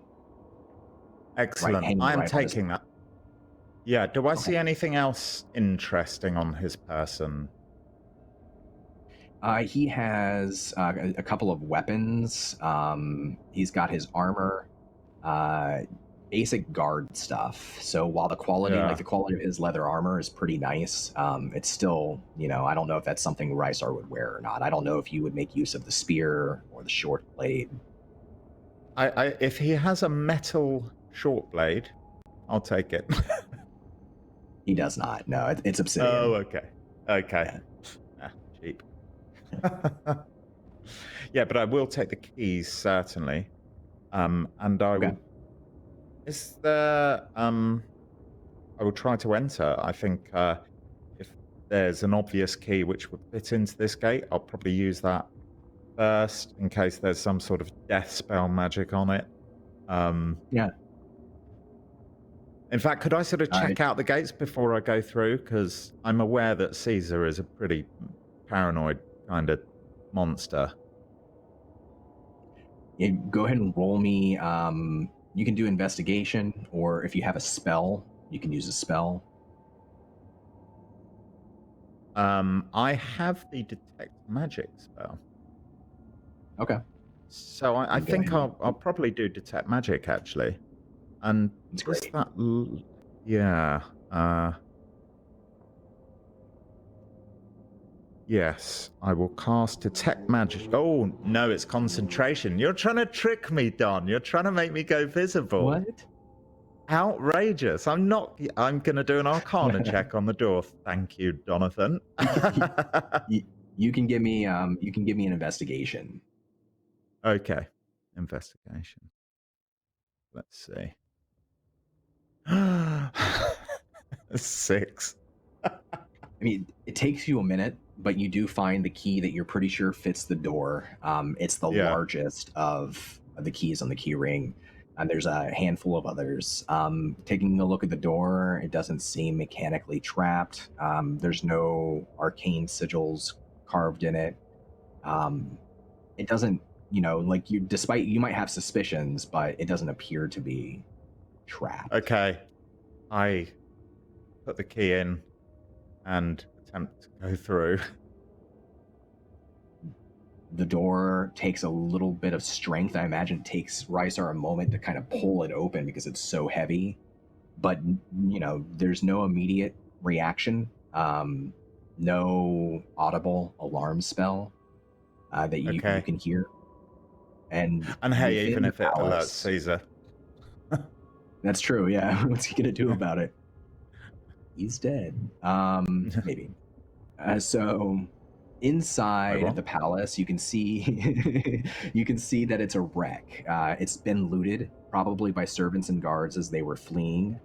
And inside the main chambers are many, many twisting stairs and hallways that connect the palace's many rooms, oftentimes creating something of a maze. It looks like an Escher illustration on the inside in a way, just with stairs and haphazard, almost mad directions. The architect of the palace was either a genius or a terrifying individual. What's Rysar's goal here? What's he trying to do?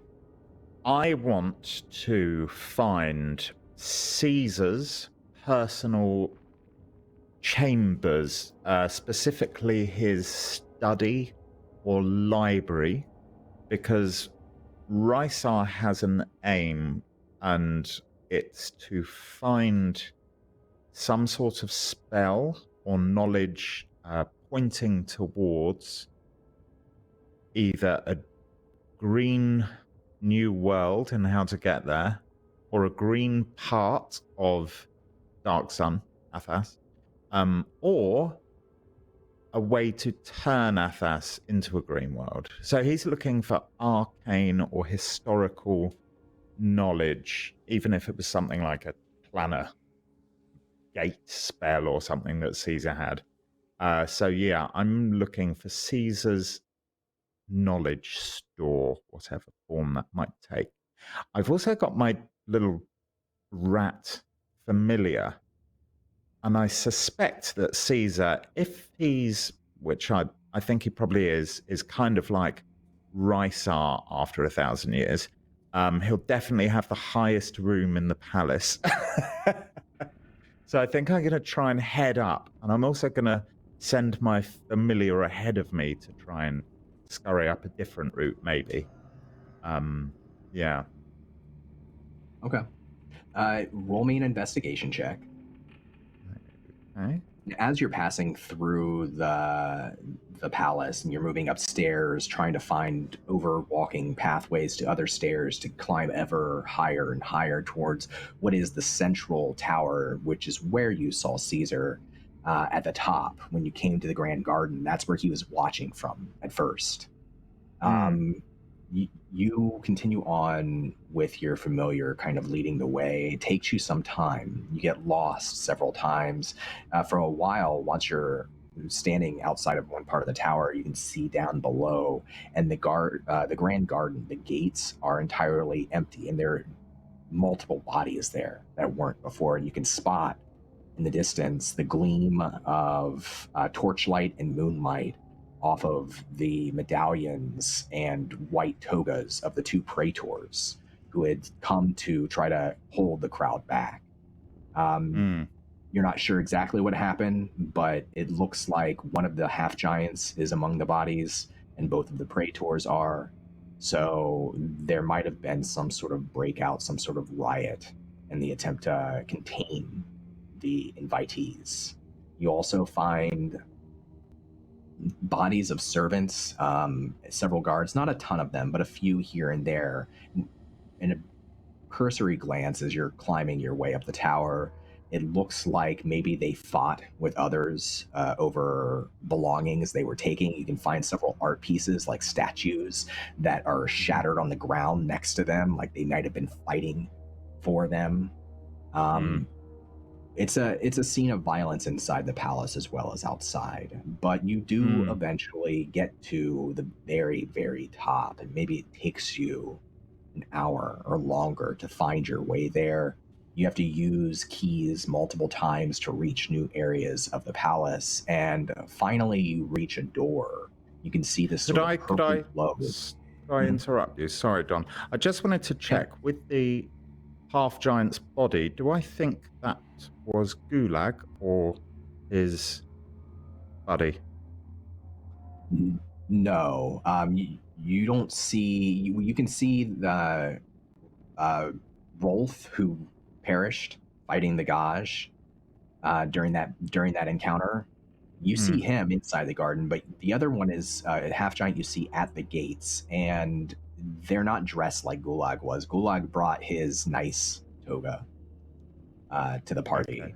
This looks like the more standard gear of any number one of the half-giant guards who serve the praetors. You don't, from this far away, it's hard to see if you recognize them, who they are specifically, but you would at least recognize them as probably one of the half-giants that came with these praetors to keep the crowd contained. That's good. I like Gulag. I guess my invisibility wears off as well. Does that last an hour? By the time you get up there, your invisibility's gone. But you haven't found anybody else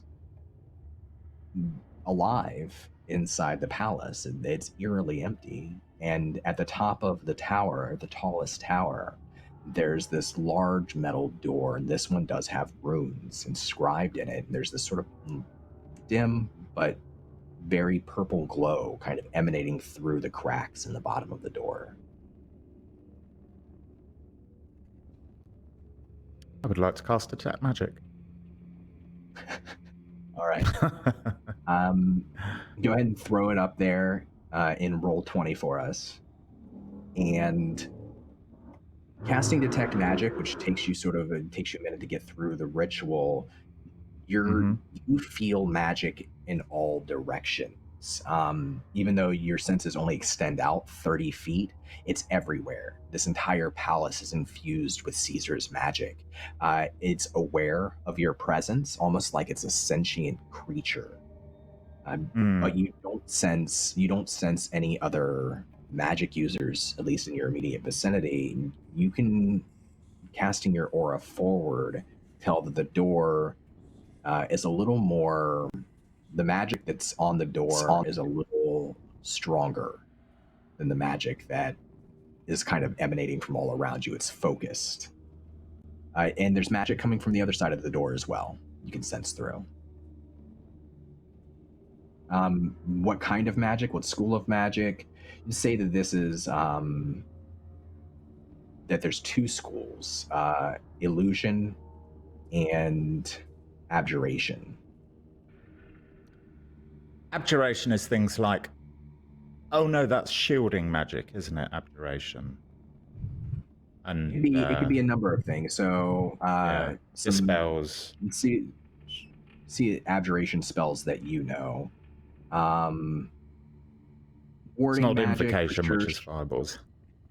Yeah. Warding magic. Right. Okay.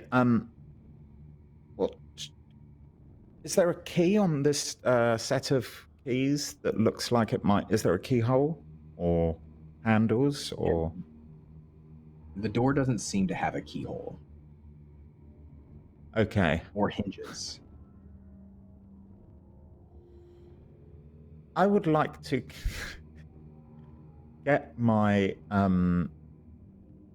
my familiar to kind of just go up to the door and just nudge it with its poor little rat head.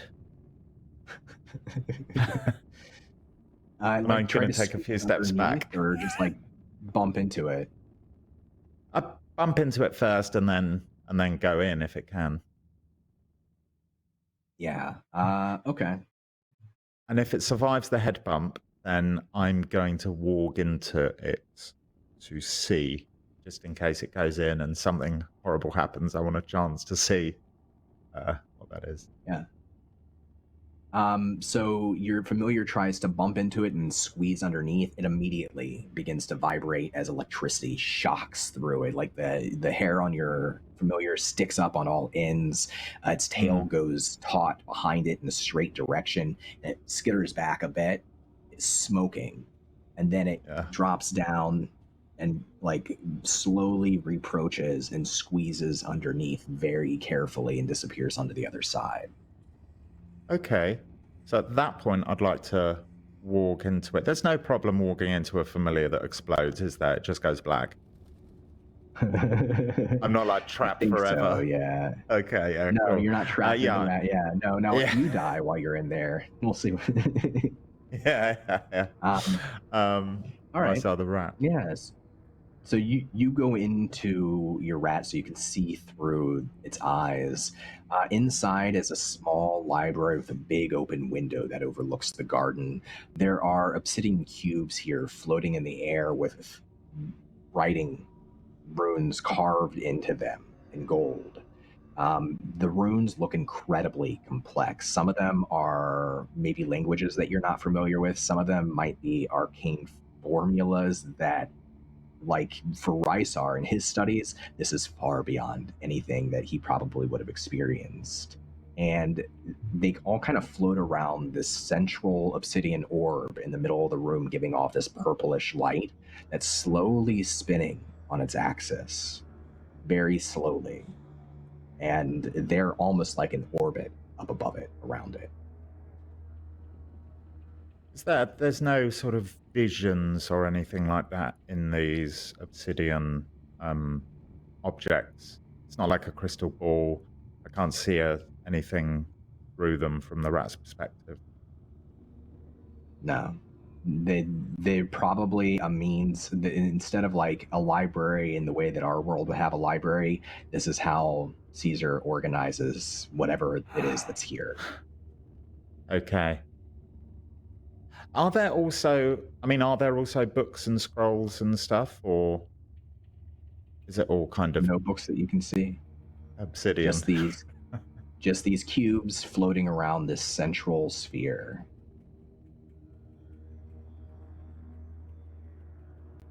Okay. I would like the Ratty McRat to have a look around. I want it to scurry around the room. Actually, I wanted to look back at the door and see if there's some sort of opening mechanism or something on the inside of the door. Right. Roll me an Arcana check.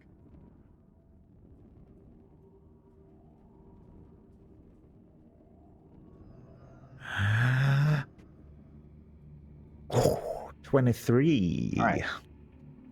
I'm not sure if Rysar knows the spell or is familiar with the spell himself, but he's at least this is a slightly simpler, more simple formula. He's able to tell that there's a spell carved onto the inside of the door, in that same golden etching that's on the cubes themselves, and it is the knock spell. Does he know the knock spell? I do. I don't think I do. Or do I? I don't know.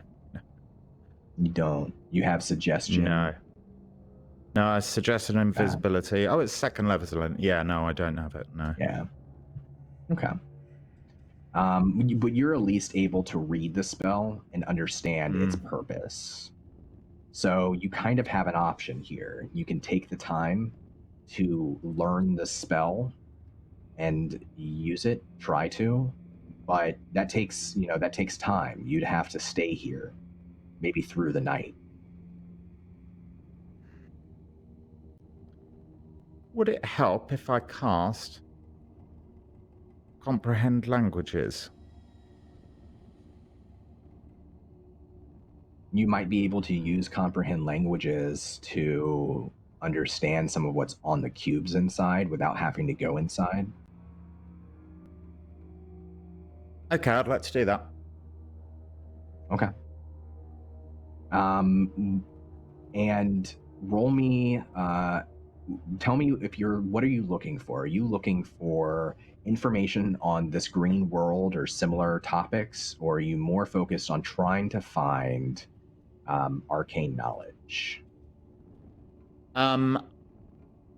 As a secret wizard, Rysar will always be happy to stumble upon spells, and he was kind of hoping there'd just be a giant leathery tome with skulls on saying Caesar's giant spell book, but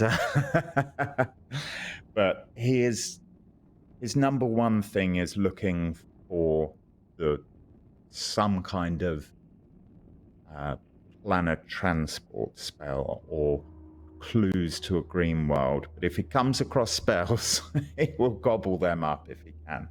And he doesn't think anyone's going to be here anytime soon, so he is prepared to spend some time here. Okay. I'm going to have you make me 2 checks to determine what you're able to find. An Arcana check and an investigation check. Or let's make it a history check.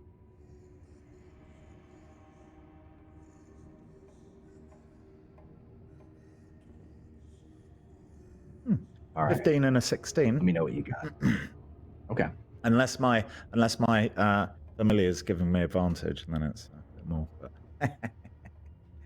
why would it? I just got an electric shock. Yeah, that's right. I hate you. Okay.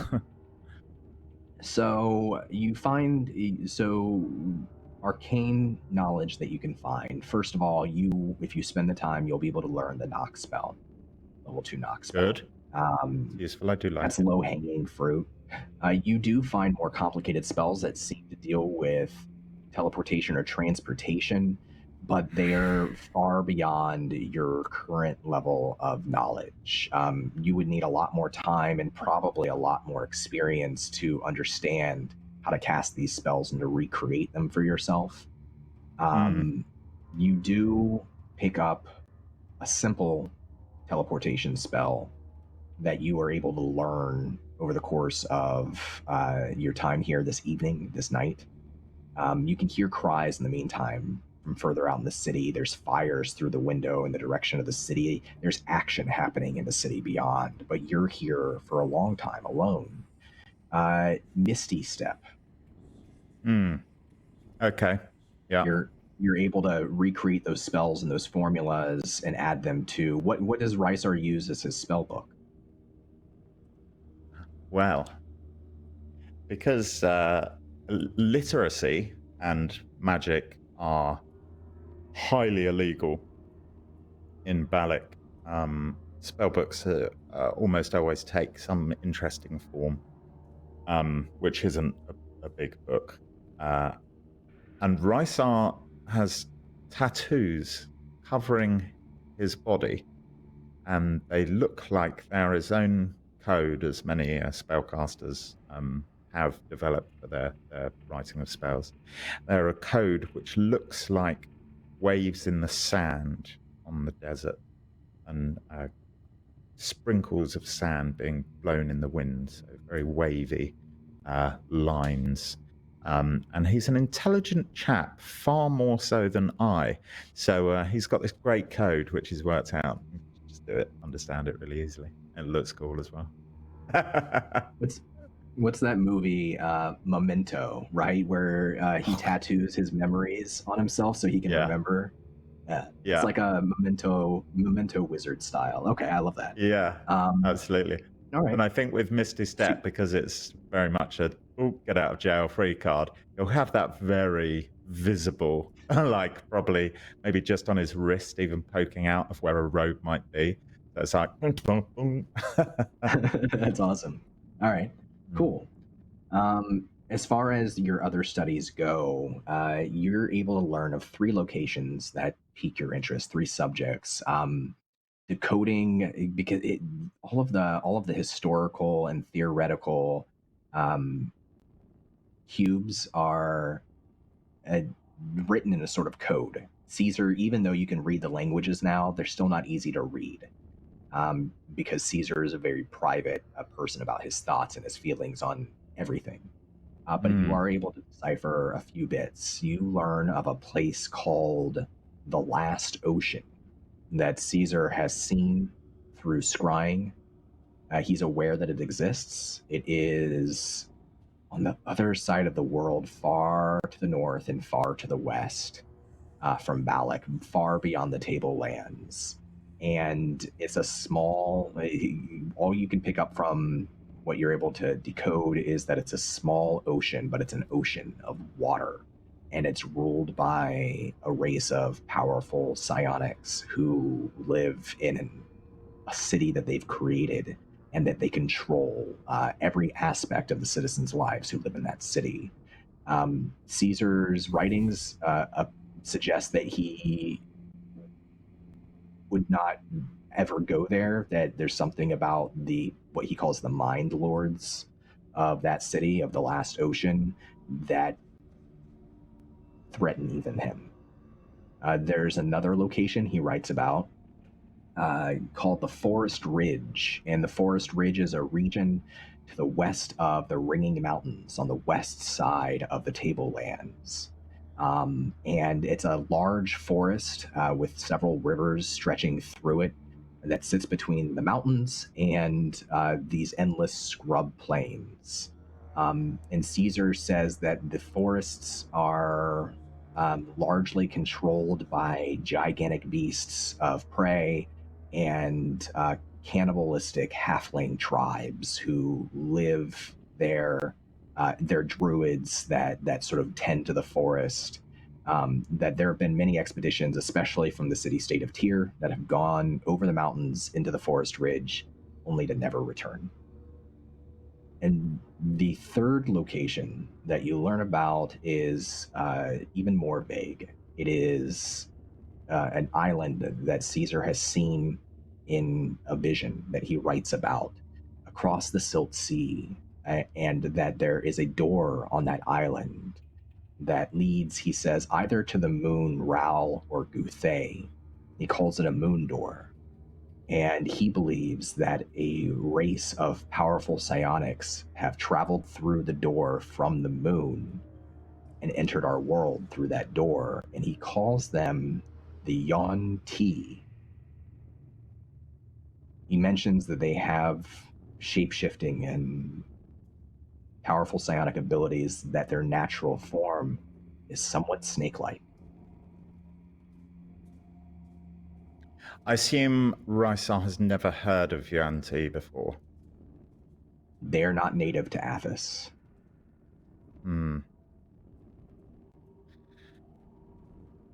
Okay. Am I able to use my newfound knowledge to cast Misty Step so I can go inside the chambers at some point? Roll me a... Well, I'll give you this for free because you have I'd detect explode. magic.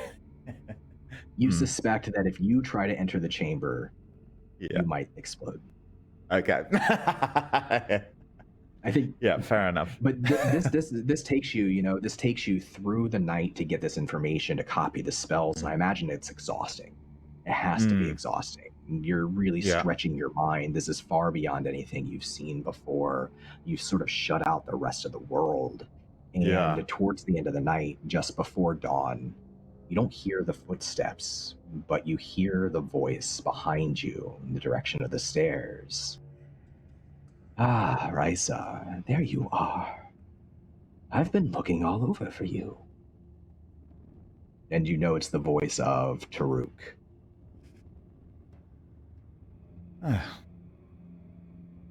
Late to the party, Taruk. How are you, old friend? Oh, I'm fine. A good bit better than everyone else here in the city, I imagine. How are you feeling, Rysar? I am in mourning. Of course, I was hoping that perhaps great Caesar would be in his chambers. But without my powers, of course, I am unable to enter. And I fell in a desperate malaise at the loss of the situation. There's a big smile. Taruk is a large, muscular Terry, which is a rat folk, a rat-like humanoid, but far larger than any others that you've ever seen. He's the head of House Jarko. He's the head of the house that rules the Criterion and the Gladiators, the entertainment of the city. He's an old comrade of yours, and he's extremely clever. Roll me a deception check. I'm not going to, Dom, because Taruk knows Rysar well enough to know that he will just say the things that he's supposed to say. This is better true. There is no sincerity in his voice. He's just always aware that you never know who's listening. So, all right, no, that's good. He's a smart Terry. He knows I'm bullshitting. Yeah, there's a knowledgeable gleam in his eye, and he says, "Yes, of course, it's all very troubling, and I have not had time to process it yet either. I was hoping, Rysar, if you're done here, that perhaps you would come with me. There's a few friends I have that I would like to introduce you to."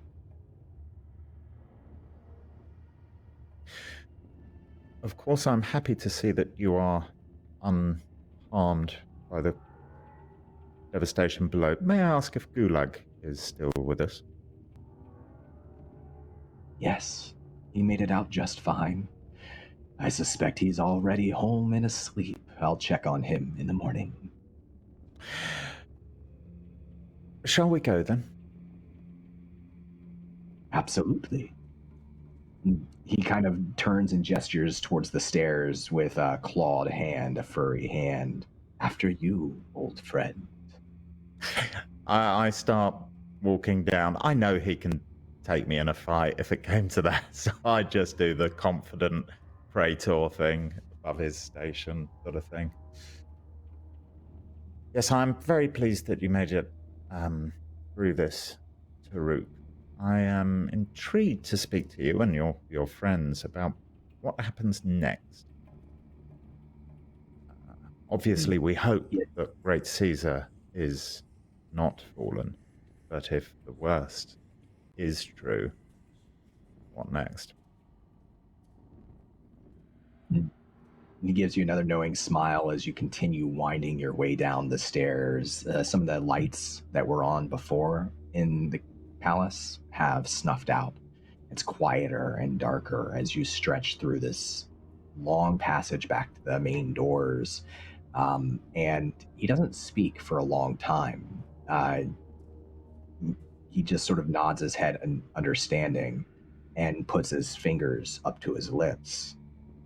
And once he opens the doors and you step outside of the palace back into the early light of a dawning day, and he shuts the doors behind him, the guard still snoring on the ground from where you've put him asleep.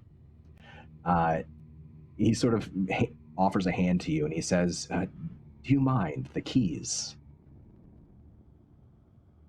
Oh. Yes, of course, friend Root. Lazy guards. He takes the key ring from you and casually locks the doors to the palace behind you, and he kneels down and he clips the key ring back onto the guard.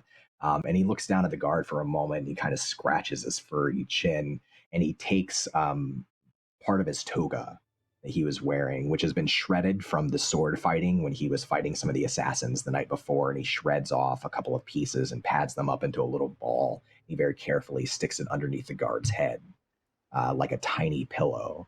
He stands back up and he stretches his back and he looks out towards where the city lies beyond. And he simply says, if you'll follow me, allow me to introduce you to my friends at the Veiled Alliance. Will you come? Anything for an old friend, Root. I will.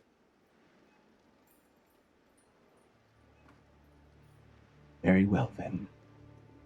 Then he manages a small, tired smile. It's probably one of the only times you've seen Taruk look truly tired. A little bit of his facade gone for a moment.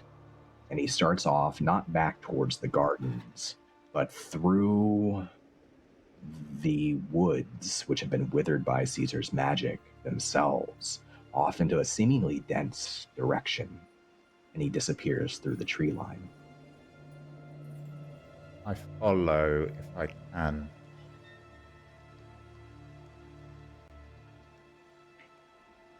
You step into the trees and follow through cracking branches, dead branches, into a densely wooded area where the sun, the early morning sun, is blotted out. And as you reach that place, Rysar, you see that there are a dozen people gathered. Some of them people you know. But that is where we're going to end this scene and move over elsewhere into Balic and meet some of our other old friends. It's exciting!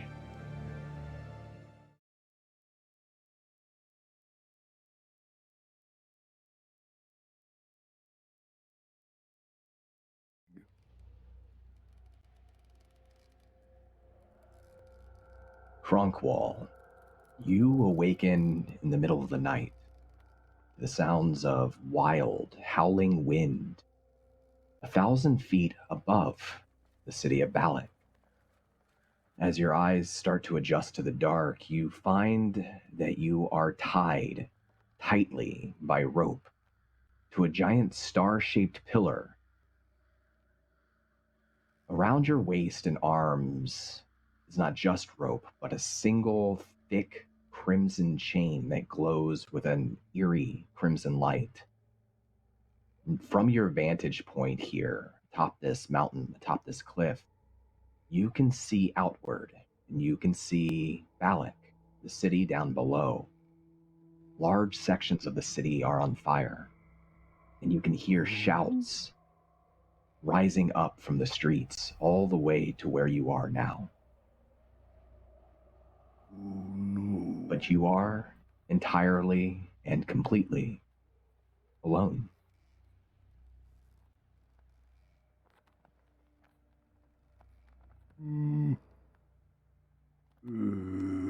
Akasha?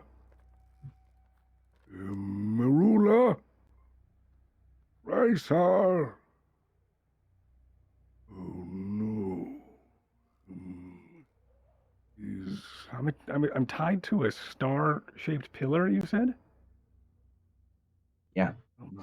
You're calling out for your friends, but it's only the wind that answers you. And around your upper torso and shell and around your legs are a pair of tightly tied ropes. Around your waist, pinning your arms to the pillar, is this glowing crimson chain, and it's made out of metal. And in Dark Sun, metal is very rare. To have an entire chain made out of metal that's this thick is very rare. Ooh. And it's glowing red, you said? Faint My. light coming off of it, yes. Am I in pain at all? It's uncomfortable, probably especially with your shell pushed up against this Yes. rock.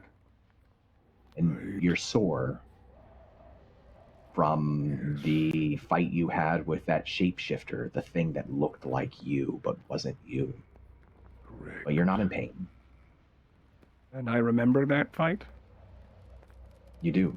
This is the next thing you remember, being here. Oh. Very well. Second, I seem to have lost my character sheet. Okay. So I will. No one responded at all? No. Oh no. Let me just look through my character sheet and hope for the best.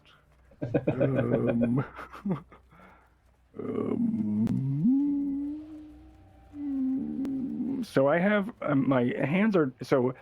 The only thing that is foreign about this binding is the star-shaped pillar, and two, the giant chain of red glowing metal. The binds around my hands and my legs, are those natural, or are those also chains of some sort? And there's some sort of hemp, some sort of rope. They don't look particularly special.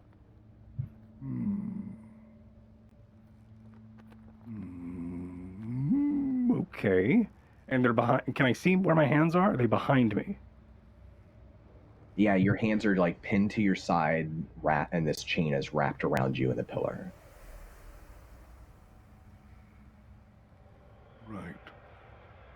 I will try to look using my very long neck to see if I can crane it around my shell to see if I can see the source of the binding of this chain.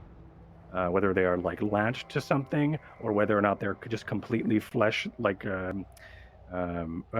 flush with each other, or if they're just if there's just one continuous linkage, or if there's anything I can really do.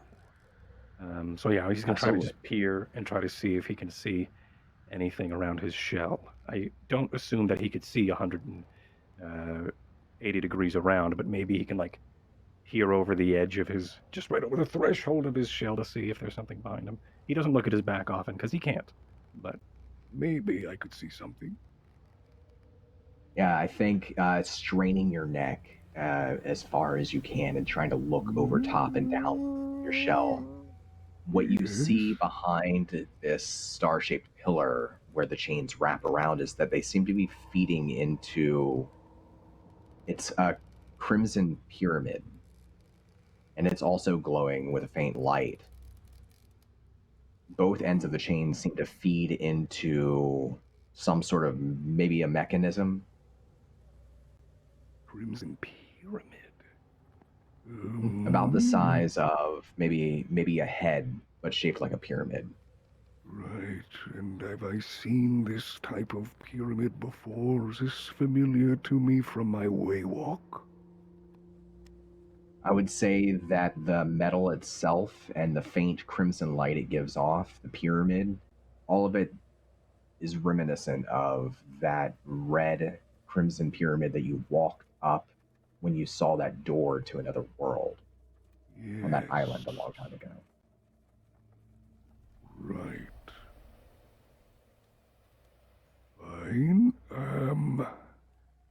So I've seen this before. I will...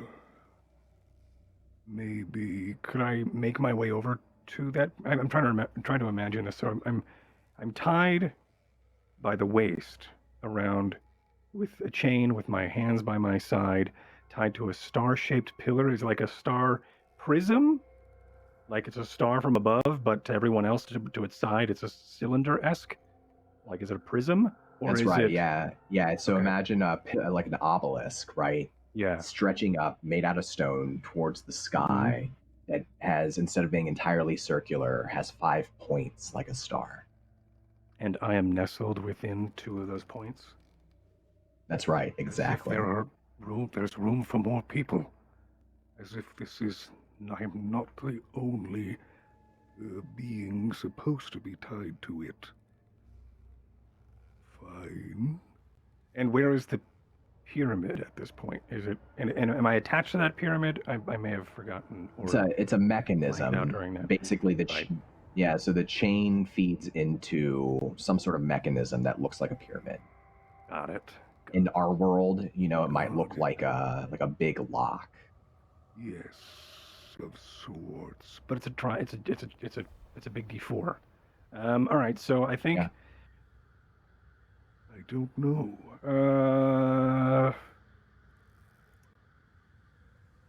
I think Kronqual closed his eyes for a moment, maybe in panic,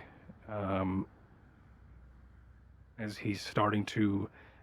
If he would sweat, he would be starting to sweat here. His eyes are sort of darting. His irises would be growing larger. His pupils would be growing larger to let in more light, but his eyes are wide as he's starting to freak out a little, but he then shuts his eyes frantically. And in that moment, he opens them, and they're white, a milky white. And in that, you see swirls on the lenses of his eyes as he is guiding himself through the fog and the clouds of the way. But in his mind, you see, I think, flickers of the wind, flickers of the clouds, matching the motif in that murkiness of his eyes. I think you see leaves drifting through the clouds, and the leaves pierce through the clouds, and these are dead, old, dried leaves that we haven't seen before. And Kronqual has maybe seen a time in his life. It's just the foreign callback to something in a dream somewhere. But these items, these artifacts, these leaves float through this, like the stratosphere for a moment. And as it pierces through the clouds, we are looking at a bird's eye view of where Kronqual is. The leaves approach Kronqual from like a third point camera angle. And as they do, they start to drift themselves, cutting back to Kronqual. His eyes are still closed, or his eyes, eyes are still open with the murkiness swirling upon them. Cutting back into his mind, the leaves the breeze that drifts these leaves into this pyramid device. And you start to hear a clicking or a rattling from within. And what he is going to do, I think now the camera cuts back to Kronqual, but his eyes are murky, still staring through that that murky mile-long stare, but he's staring directly in the direction of this pyramid as he casts Telekinetic Hand, which is it's a psychic version of Mage Hand. And I think with this vision he's having, he's going to try to feel around inside, if he can, inside this mechanism and see if there's any way that he can sort of discern how it's how it operates, and how he may get the mechanism, if he can understand the mechanism. Also, he doesn't know devices like this. He's never seen anything like this. When it comes to like, hey, Kronqual, this is a clock. How does it work? He probably won't know because it's too much of a technological advancement. But at least he's trying right now to get some sort of idea of how this potential lock system would function and how he can get out of it. Sure. Roll me an investigation check. And as you're there, your eyes murky white, calling on the power of your mind, on the will and the way to feel your way inside this foreign object, this strange object, to try to manipulate it. The sound of the wind sort of dies away. You can't quite hear it anymore. But you're still looking out, at least your body is, over this cliffside, over top of the city far down below. And let me know what you get on that investigation check. I got a 16 plus 1, so 17. Okay.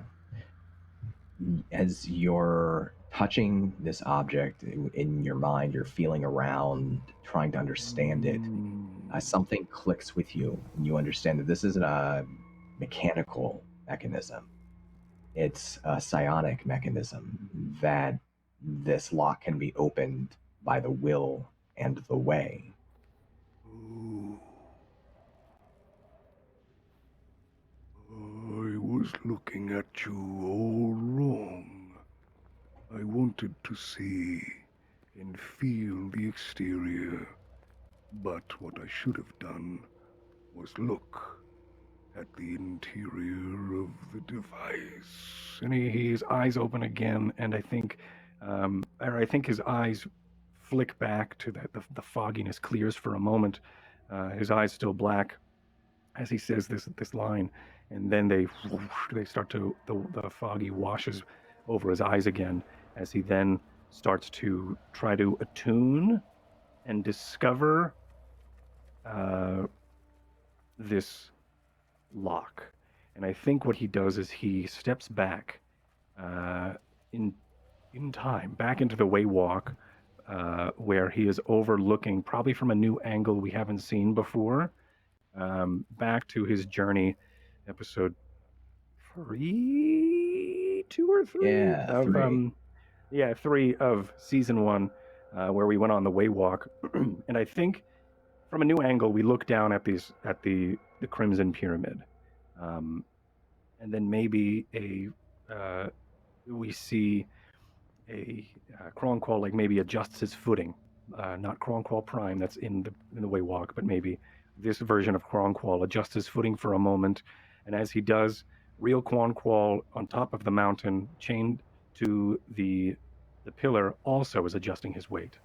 But in the dream, that translates to a puff of dust that kicks up from the waywalk, and it translates into a cloud that rolls down towards the top of this pyramid, where we had an experience. I believe we all saw images of each other being pulled out of eggs, if I remember correctly. But Kronqual is going to try to rediscover that image, but from a new angle, and try to maybe re-explore that space. He's very analytical of his dreams, and way more analytical with his waywalks. When he does think of, like, if you were to recall a dream, or if you were to recall an event or a memory, you would probably recall it from your perspective. Kronqual will always try to recall his memories and his waywalks from a new angle, even if it is literally a new camera angle or a new lens, or a new perspective. It is the only way that he knows, where there is. If you can bend your wheel and see your wheel, you will always find your way. And I think that is where he is. That is what he believes, and that is a part of his mantra. Is he is going to then try to just see if there's anything else, or if he can attune with this pyramid or learn more about this pyramid from a separate angle. Maybe watching himself through the lens of what we saw in the pyramid. I believe there was also a porthole to some other sort of mystical jungle landscape. I think he's also going to then delve deeper into that if he can, and maybe maybe I think in this journey we have in Kronqual figuring out what's going on in this Crimson Pyramid, I think the tuft of silt, the tuft of that cloud that we've been following, makes its way over Kronqual Prime's shoulder, who's in the vision. So actual this is really hard because there's 3 Kronquals I've now made it. There's one on the mountain. There's one watching Kronqual from very far away in the way dream, and then there's Kronqual Prime, which I think will be the one in the dream. So it's going to go over Kronqual Prime's shoulder. So as we're peering into this porthole into a new realm or this foreign land, I think over the shoulder of that shell comes this tuft of dust as maybe Kronqual looks at it for a moment in confusion, but then it blows into this portal. And I would like Kronqual back on the mountain to try to explore what's beyond what he couldn't see before through the way. I love it. So this sounds like an incredible strain on Kronqual's mind. Yes. So roll me an intelligence saving throw. It was an incredible strain on my mind, coming and figuring that out. Okay. Which one's which? Intelligence saving throw. Yeah. That would be a 6. You see a flash of images, and as your mind is being bombarded, as you're torn between 3 different versions of yourself, one that's real, and the other 2, they're not less real, they're just other, that everything begins to jumble together. You don't have a clear vision of 3 different places and different times. It's like a true dream where it's an amalgam of everything. And for a moment, you're looking down on the pyramid you saw once before, that strange jungle, and you can see yourself down there. You can see Merula and Akasha, and you can see those 3 eggs that hatch, and born from the slime and those eggs are individuals that look just like you, just like Merula, just like Akasha, with green slitted eyes. And then, just like before, you there on that pyramid, you disappear. But you stay now. You continue to watch. You watch as those 3 things that aren't you but look like you climb out of their eggs, clean themselves off, and descend the pyramid down to the ruins of an ancient city below, joined by dozens of other creatures. These are snake-like creatures, but much larger than snakes. They have an upper torso that's vaguely humanoid, but still scaled. Each of them looks a little bit different, grotesque and mutated in different ways. But they, you recognize, are kin to each other, to that thing down there that looks like you. They are the same. And in your mind, they all look up at you. They recognize you there, that you're meddling, that you're trying to discern a truth through the madness. And they speak in a unison. It's this hissing chorus that you can hear throughout all of your mind and all of your body. And they only say, "Show us the dragon." And then you're back in your body with a jolt, still tied to that pillar. But you hear a click behind you as the lock of the chain that binds you opens, and that chain slips from your body down to the base of this pillar. And the ropes that are binding you to the pillar, with another howl and rip of wind over this cliff top, snap, freeing your body from the pillar.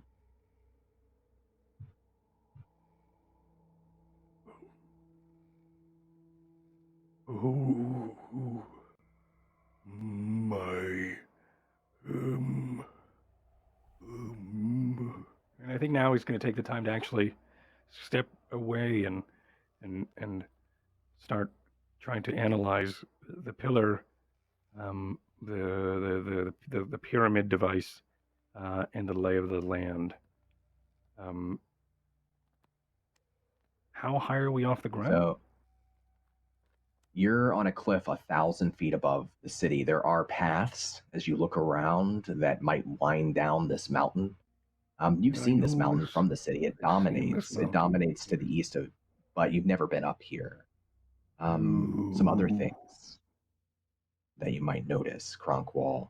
The pillar itself doesn't seem to have any carvings on the pillar itself. It's just a shape, perfectly grooved so that an individual or 5 individuals could be tied to it.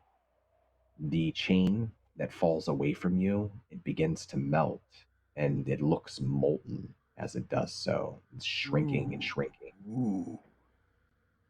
He steps away, But- worried that he may burn himself. You are able to see the rest of the mountaintop cliff behind the pillar that you couldn't really see before. There's this crumbling, it looks ancient, this ruin. Maybe it was once a temple to some forgotten god. It lies now buried beneath the rocky wall of the rising cliff. Though the ruin has collapsed, standing out front of it is a great statue, guarding it almost, crafted entirely of obsidian. The faint starlight and the moonlight from above sort of flickers and sparkles, reflects off of that obsidian statue. It's about 40 feet tall. It depicts a massive 2-legged draconic monster with pointed needle-like skull, 2 terrible, shorter clawed arms hanging above longer clawed legs, a tail that curls around twice as long as the rest of its body, and a pair of massive membranous wings. And the statue is carved with such incredible detail that it seems to almost be alive as you stare at it and the moonlight reflects off of it. Surrounding the statue at its base is a very large pile of old, bleached bones. Oh my.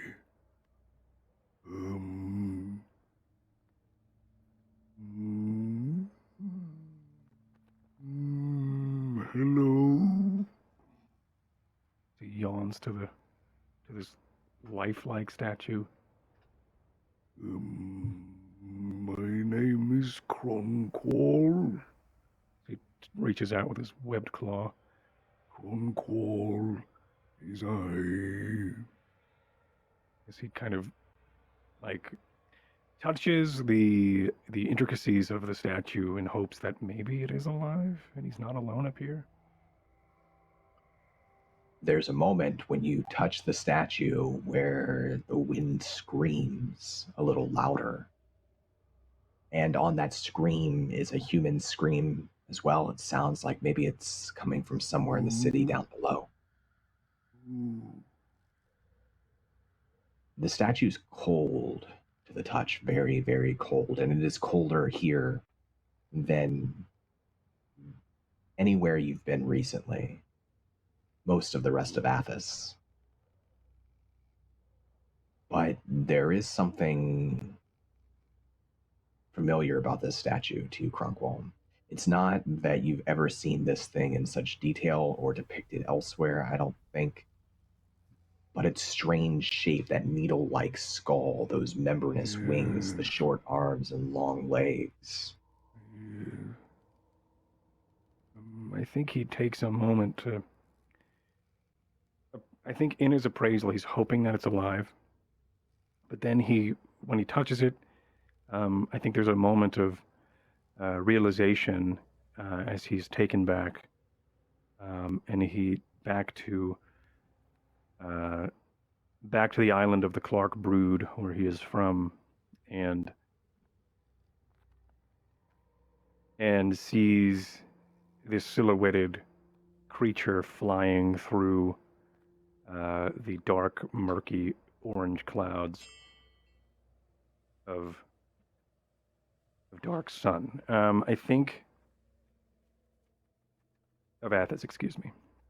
And then I think he kind of he realizes what he's touching, and then and he looks down at the bones. Are they all humanoid bones? They are humanoid bones.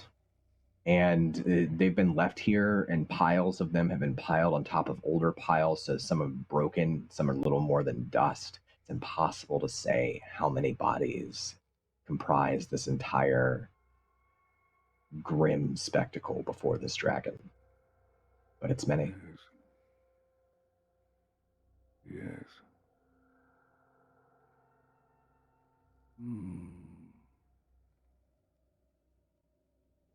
I will. And there's a door behind it? There is what looks like it was an old temple, but it's been collapsed inward. Oh no. And part of the cliff behind it, probably a rock slide or something similar, the cliff is caved inward and taken out most of this temple. It's just a large pile of rubble at this point. There's still a column here and a column there sticking out of the ground that suggests that it once stood a tall building. Yes. I think he, in his like worry, is going to try to keep his distance from the statue, keeping his eyes locked on the statue, and then I think he's going to try to make his way towards the rubble of this. Is there a path down towards the city at this point? There are a couple of paths that seem to wind down around the mountain. It's a hike to get back down to the city, but at some point, I would say like it makes sense that people probably came up here in the distant past from below, so there's likely a way back down to the city from here.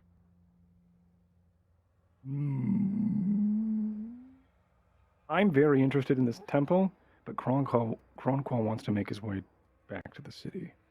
So I'm in that crossroads of player versus character. I think Kronqual is going to,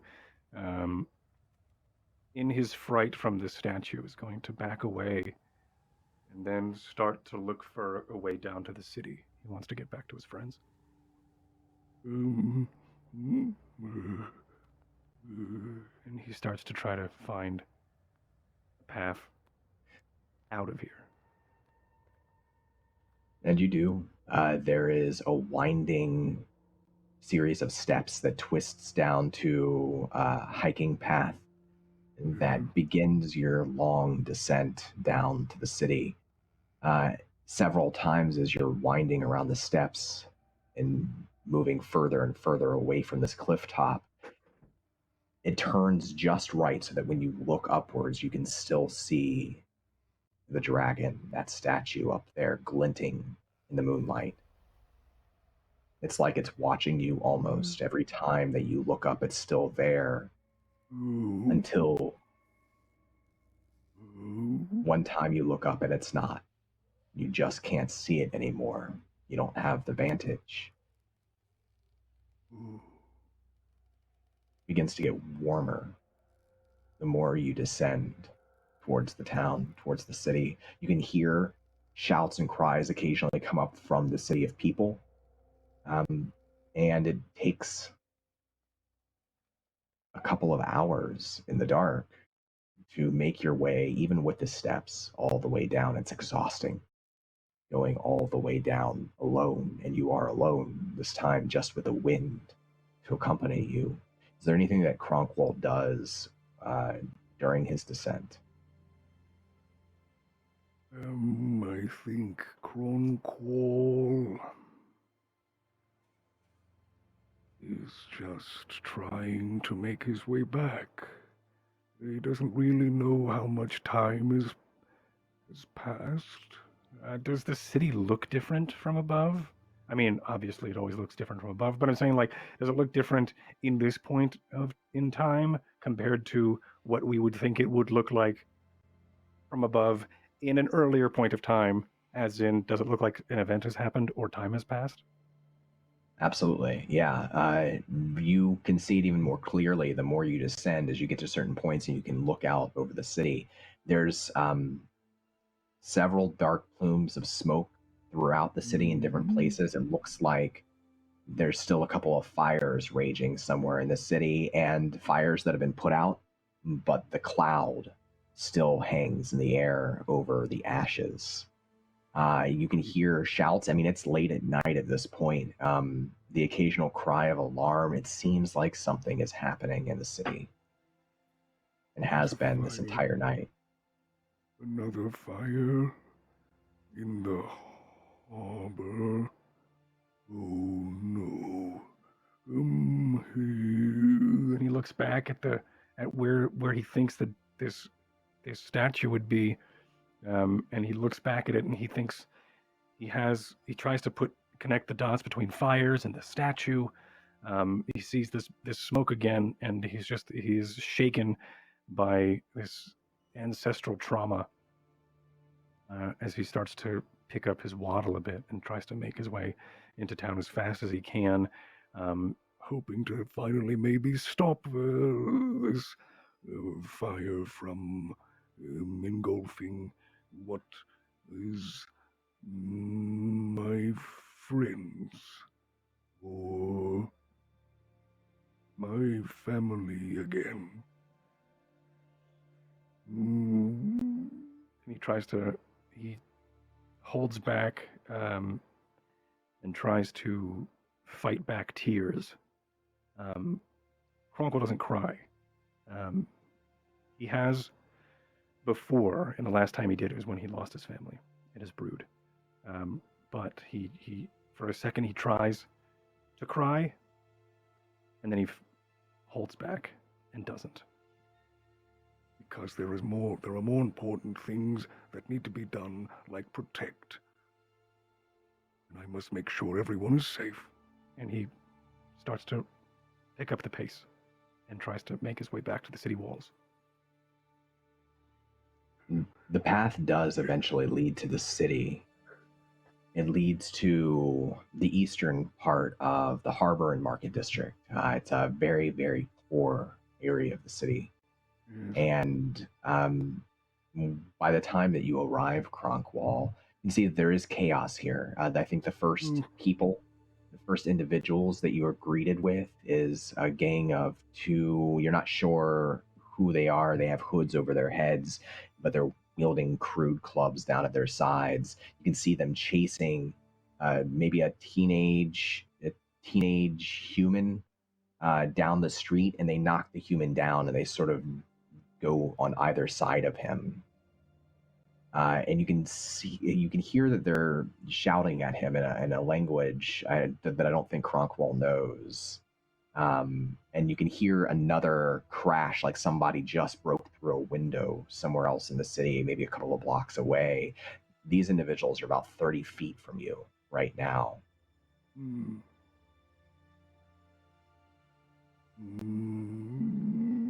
There's two of them? Mm-hmm. They're dressed in, they've got hooded robes on, but they look pretty, they look like most of their clothes are pretty ragged, dirty. I think Kronqual stops for a moment. His eyes are worried still.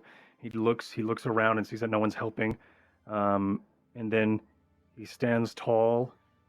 I think we saw him hunch a bit earlier because of the temperature on top of the mountain, but he starts to stand tall again, and I don't know if his staff has been with him. Let's say for this, probably not. And I think he stands tall and he holds his hands as if they were holding a staff, and then he rests his chin upon them. Then he closes his eyes and opens them again, and they're white and murky. Inside the image of one of these, or two of them, I think it has to be one of them. I'm going to use Compelled Duel, And I want, in this moment, I want, in their mind, I want them to have a flicker of Kronqual standing behind them, and Kronqual, and maybe, I think Kronqual has heard in the past how valuable his shell can be. And I think we've had this interaction before. So I think what he's going to do is he is going to produce an image inside their mind of his shell being super polished. Maybe it's even like a brown or a gold, and it has maybe flecks of gold inlay as well, just to really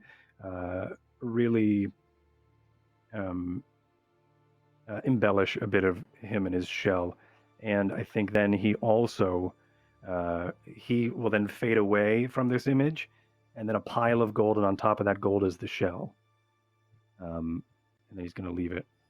He's going to leave that image for them. And then as he stands and waits with his eyes still murky behind. All right, and they have to make a saving throw. Is that correct? They have to do something. A wisdom saving throw. That's what I thought. Okay.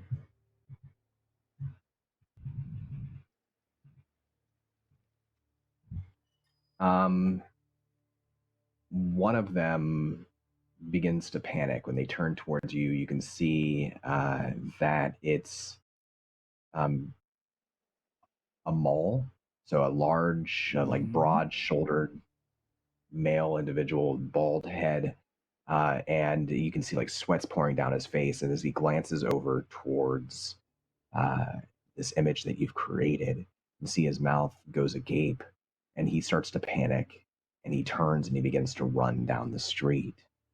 The other one turns towards you, club in hand, and it looks like slightly older human. And he pulls his hood back away from his head and sweeps his long gray hair back. And he slowly takes a couple of steps towards you, looking at the image and then looking back at you.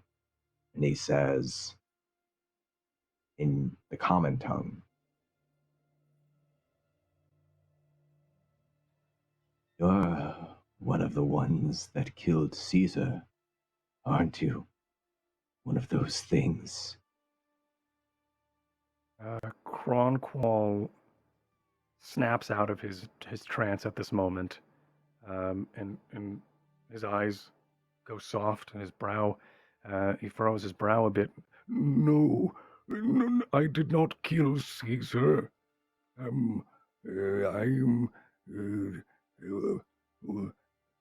would not kill Caesar. What do you mean? And he's kind of, he was quick to be defensive, but doesn't quite understand what he was saying until, I think, in the middle of his response. What do you mean? Kronqual is you. That's what they're saying. Kronqual. You're Kronqual.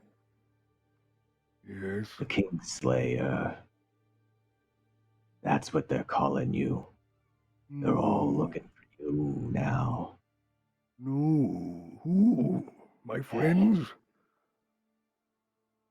The entire city's looking for you, friend.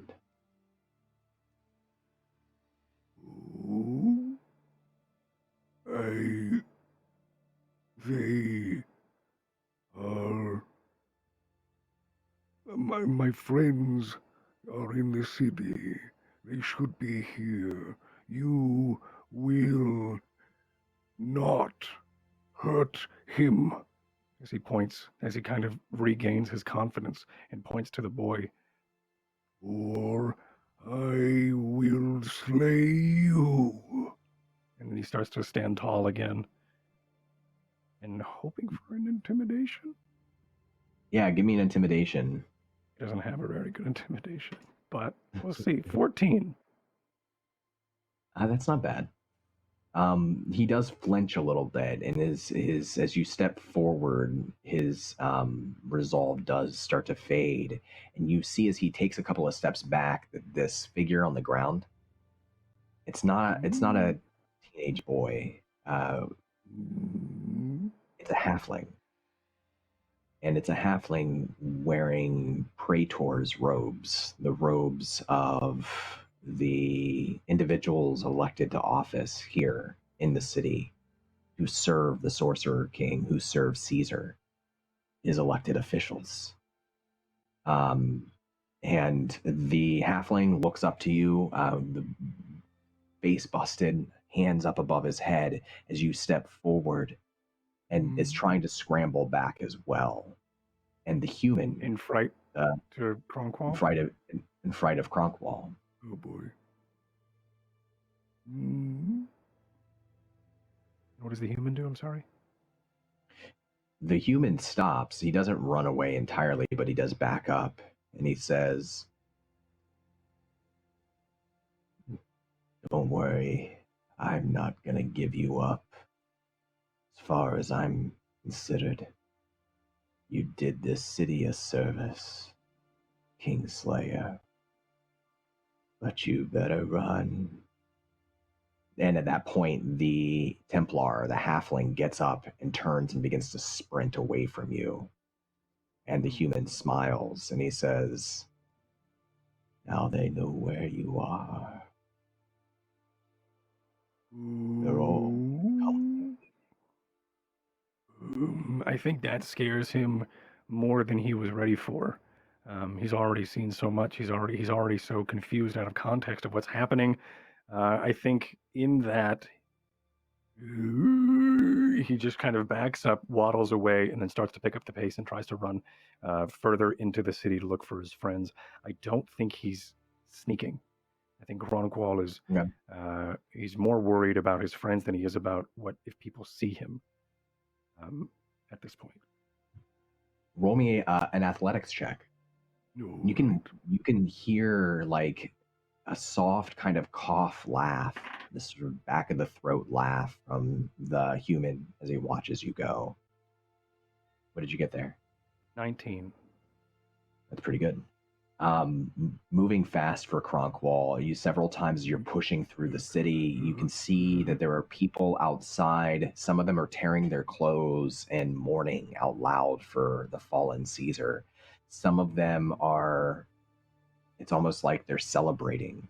There's a chaotic energy here, a lack of order and the sort of law that you've become accustomed to since entering Balic. And there are several times as you're kind of pushing through the streets and trying to find your friends that people point at you. They call out, they call you Kingslayer. They say Kronqual is you. Some of them even chase you for a little bit before they fall away. And it's after a long sort of heart-pounding run through the city when maybe Kronqual is starting to get a little tired, and he's found a sort of side street somewhere in the market district that's a little quieter. You stop just for a moment, and a door next to you swings open slowly. And you see a figure standing in the doorway, silhouetted by a warm-looking light from within. It is Taruk, the Terry, the Ratkin, the head of House Jarko, this ex-gladiator that you've met several times, dressed in a fine purple silk robe. And he has a clay jar of something in his hand. He's folded his arms and leaning into the doorway, and he's smiling slightly at you, and he takes a drink. And he says, "Can't believe I found you here. Didn't think you'd be running my way tonight. I didn't How are think you, I'd friend?" be running at all. I am being accosted by those who think that I have killed the king, the Caesar. Are my friends in there, Taruk? No, but they're all safe. Don't you worry about them. We I know promise. where they are. I've checked in on all of your friends tonight, You and I must can bring tell me you to them. assuredly must bring me there now. My friend, Please. Kronqual, listen to me. Yes. You are marked for death. I believe you.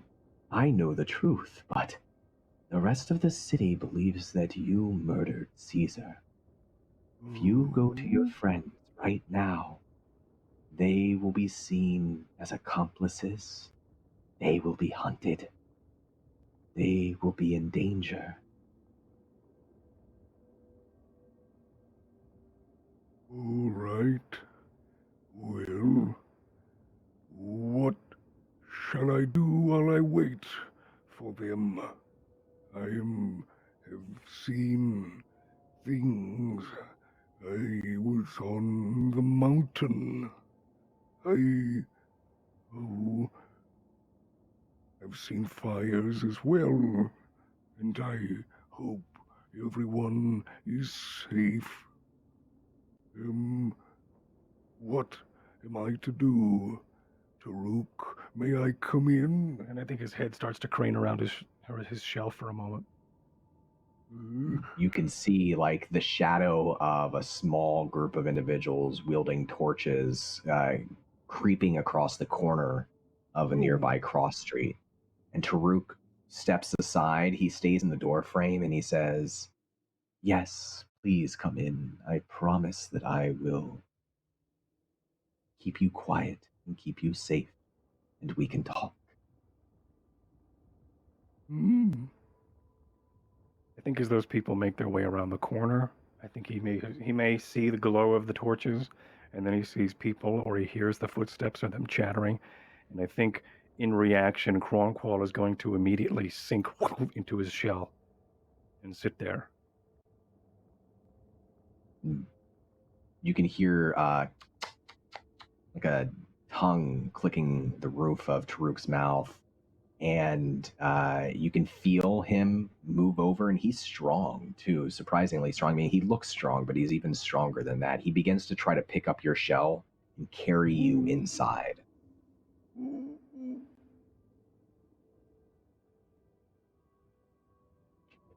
A couple of moments later, he sets you down carefully, gently. He sets you back down on his floor, and he slowly closes the door. You can hear the shouting of the crowd as they run down the street outside. He stands in front of the windows and he slides a couple of shutters, stone shutters, to shut out the window from the outside.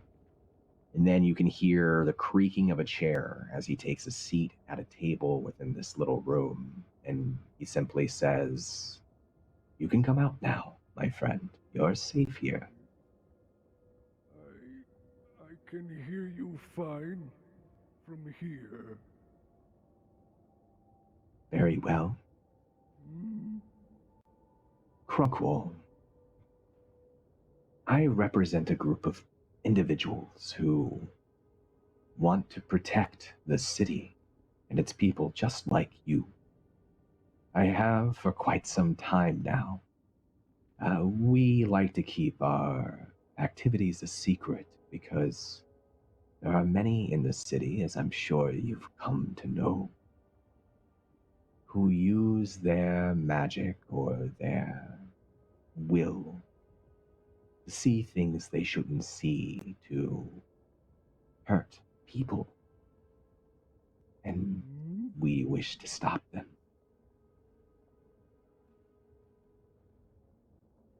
What if I said that I know a way you could protect your friends, clear your name, and do something for the city that it would never forget? I'm listening. As he pokes his head out of his head, out of the shell, but I think only a little bit. Go on. You can see that Taruk kind of leans back in his chair and he pours himself another drink, and he looks down his long nose at you. His whiskers twitch a little bit. He smiles and he says, "I want us to go out there and find Caesar. Because, though everyone seems to think he's dead, we have reasons to believe that he's only been taken, and taken by whatever that thing was What that looked like you. And he kind of then starts to get a little bit more comfortable, and his arms start to come out of the shell. And he, while I think Taruk's talking, he makes his way over to a chair. What was it? What happened? And what thing are you talking about? Our leader, Kylantes, seems to believe that it's a race of shape-shifting snakes from the moon or somewhere. He has meditated long on this. He calls them the Yuan-Ti, and he believes that they have infiltrated not just Balic, but maybe other cities too. That there's something they he see. starts to remember what the moments before he was captured. You know these things, don't you, Kronqual? My face, I remember moments before I woke on the mountain. What is that mountain called? Mount Laron. Not many go up there now. I see why. I was up there, and in moments before I awoke, I remember fighting myself in an alley by the potter. You know, the one 6 blocks this way, and then to the right too, and then once around the market bazaar, the potter there, behind there. As he like recalls the location flawlessly. And when I was there was another turtle that looked like me. I approached and I said, Kronqual is I, and they said, Kronqual is I, and they assaulted me, and I thought it was a challenge, another of the criterion, because I know that they are testing me. And I was wrong to think that I was capable of their training. But what you are telling me here lets me know that potentially it wasn't a test at all, and it was in fact these Yuan-Ti. Yes. The one that looks like you. Once you were out of the way, joined your friends, infiltrated them. They couldn't tell the difference. Out of the way, do you mean out of the way or out of the area? Out of the area, Kronqual. This thing, it used your appearance to get close to Caesar. And then, no. Well, it seemed to everyone that it killed him. But I have been assured that this is not the case, that Caesar is still out there.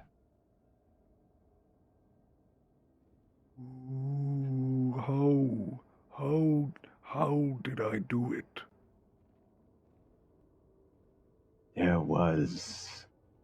You can see that But it wasn't Farouk is me. remembering. No, He looks around an empty room. it wasn't you, Kronqual. I know that. Your friends know that. Oh, good. But the rest of the city will never believe you unless you have proof, Kronqual. Hmm? Okay. How do I get the proof? Make me this deal. I'll keep you safe. I have places I can keep you hidden. I'll even bring, I'll I'm bring not Rysar. fighting. I will not fight No. I will not do it. I promise. No more trying to get you to fight in my arena. I'll keep you safe, bring you food. I'll have Rysar come and keep you company, even. He can travel easily enough on his own without raising suspicion. Give me time. I will put together an expedition. Make a plan. And Akasha And and then- Merula as well. Perhaps. Oh, good. And they are all The safe. Kronqual. They're going to be okay, and you're going to be okay too, I promise. But first, Taruk. Yes. I need you to promise me something. Hmm? If you go out there and you find Caesar alive, make sure he stays alive. No matter what, protect him. Bring him back. If you do this, I promise you, I will clear your name and do everything in my power to protect you and your friends. Do we have a deal? And he extends a large furry hand towards you. You want me to find Caesar and bring him back here to Balic. I don't know where to look. We'll take care of that in time. Until the meantime, we'll keep you hidden, we'll keep you safe, until we know exactly the move we're going to make. But I need your promise. No matter what, Kronqual, you'll protect Caesar if you find him. Hmm? He looks down at his empty webbed hand. He looks at Taruk's bald little rat hand. And I will protect. as he reaches his hand out, but doesn't really know what to do after that. Hopes Taruk will fill in the blank. Taruk flashes a smile again, a ratty smile, and he extends his hand and he grabs yours and he squeezes it in a hard, not a hard up and down shake, just a hard grip. And he simply says to you, as you can hear more crowds of people rushing past in the street outside, "Then we have a deal. Kronqual, welcome to the Veiled Alliance."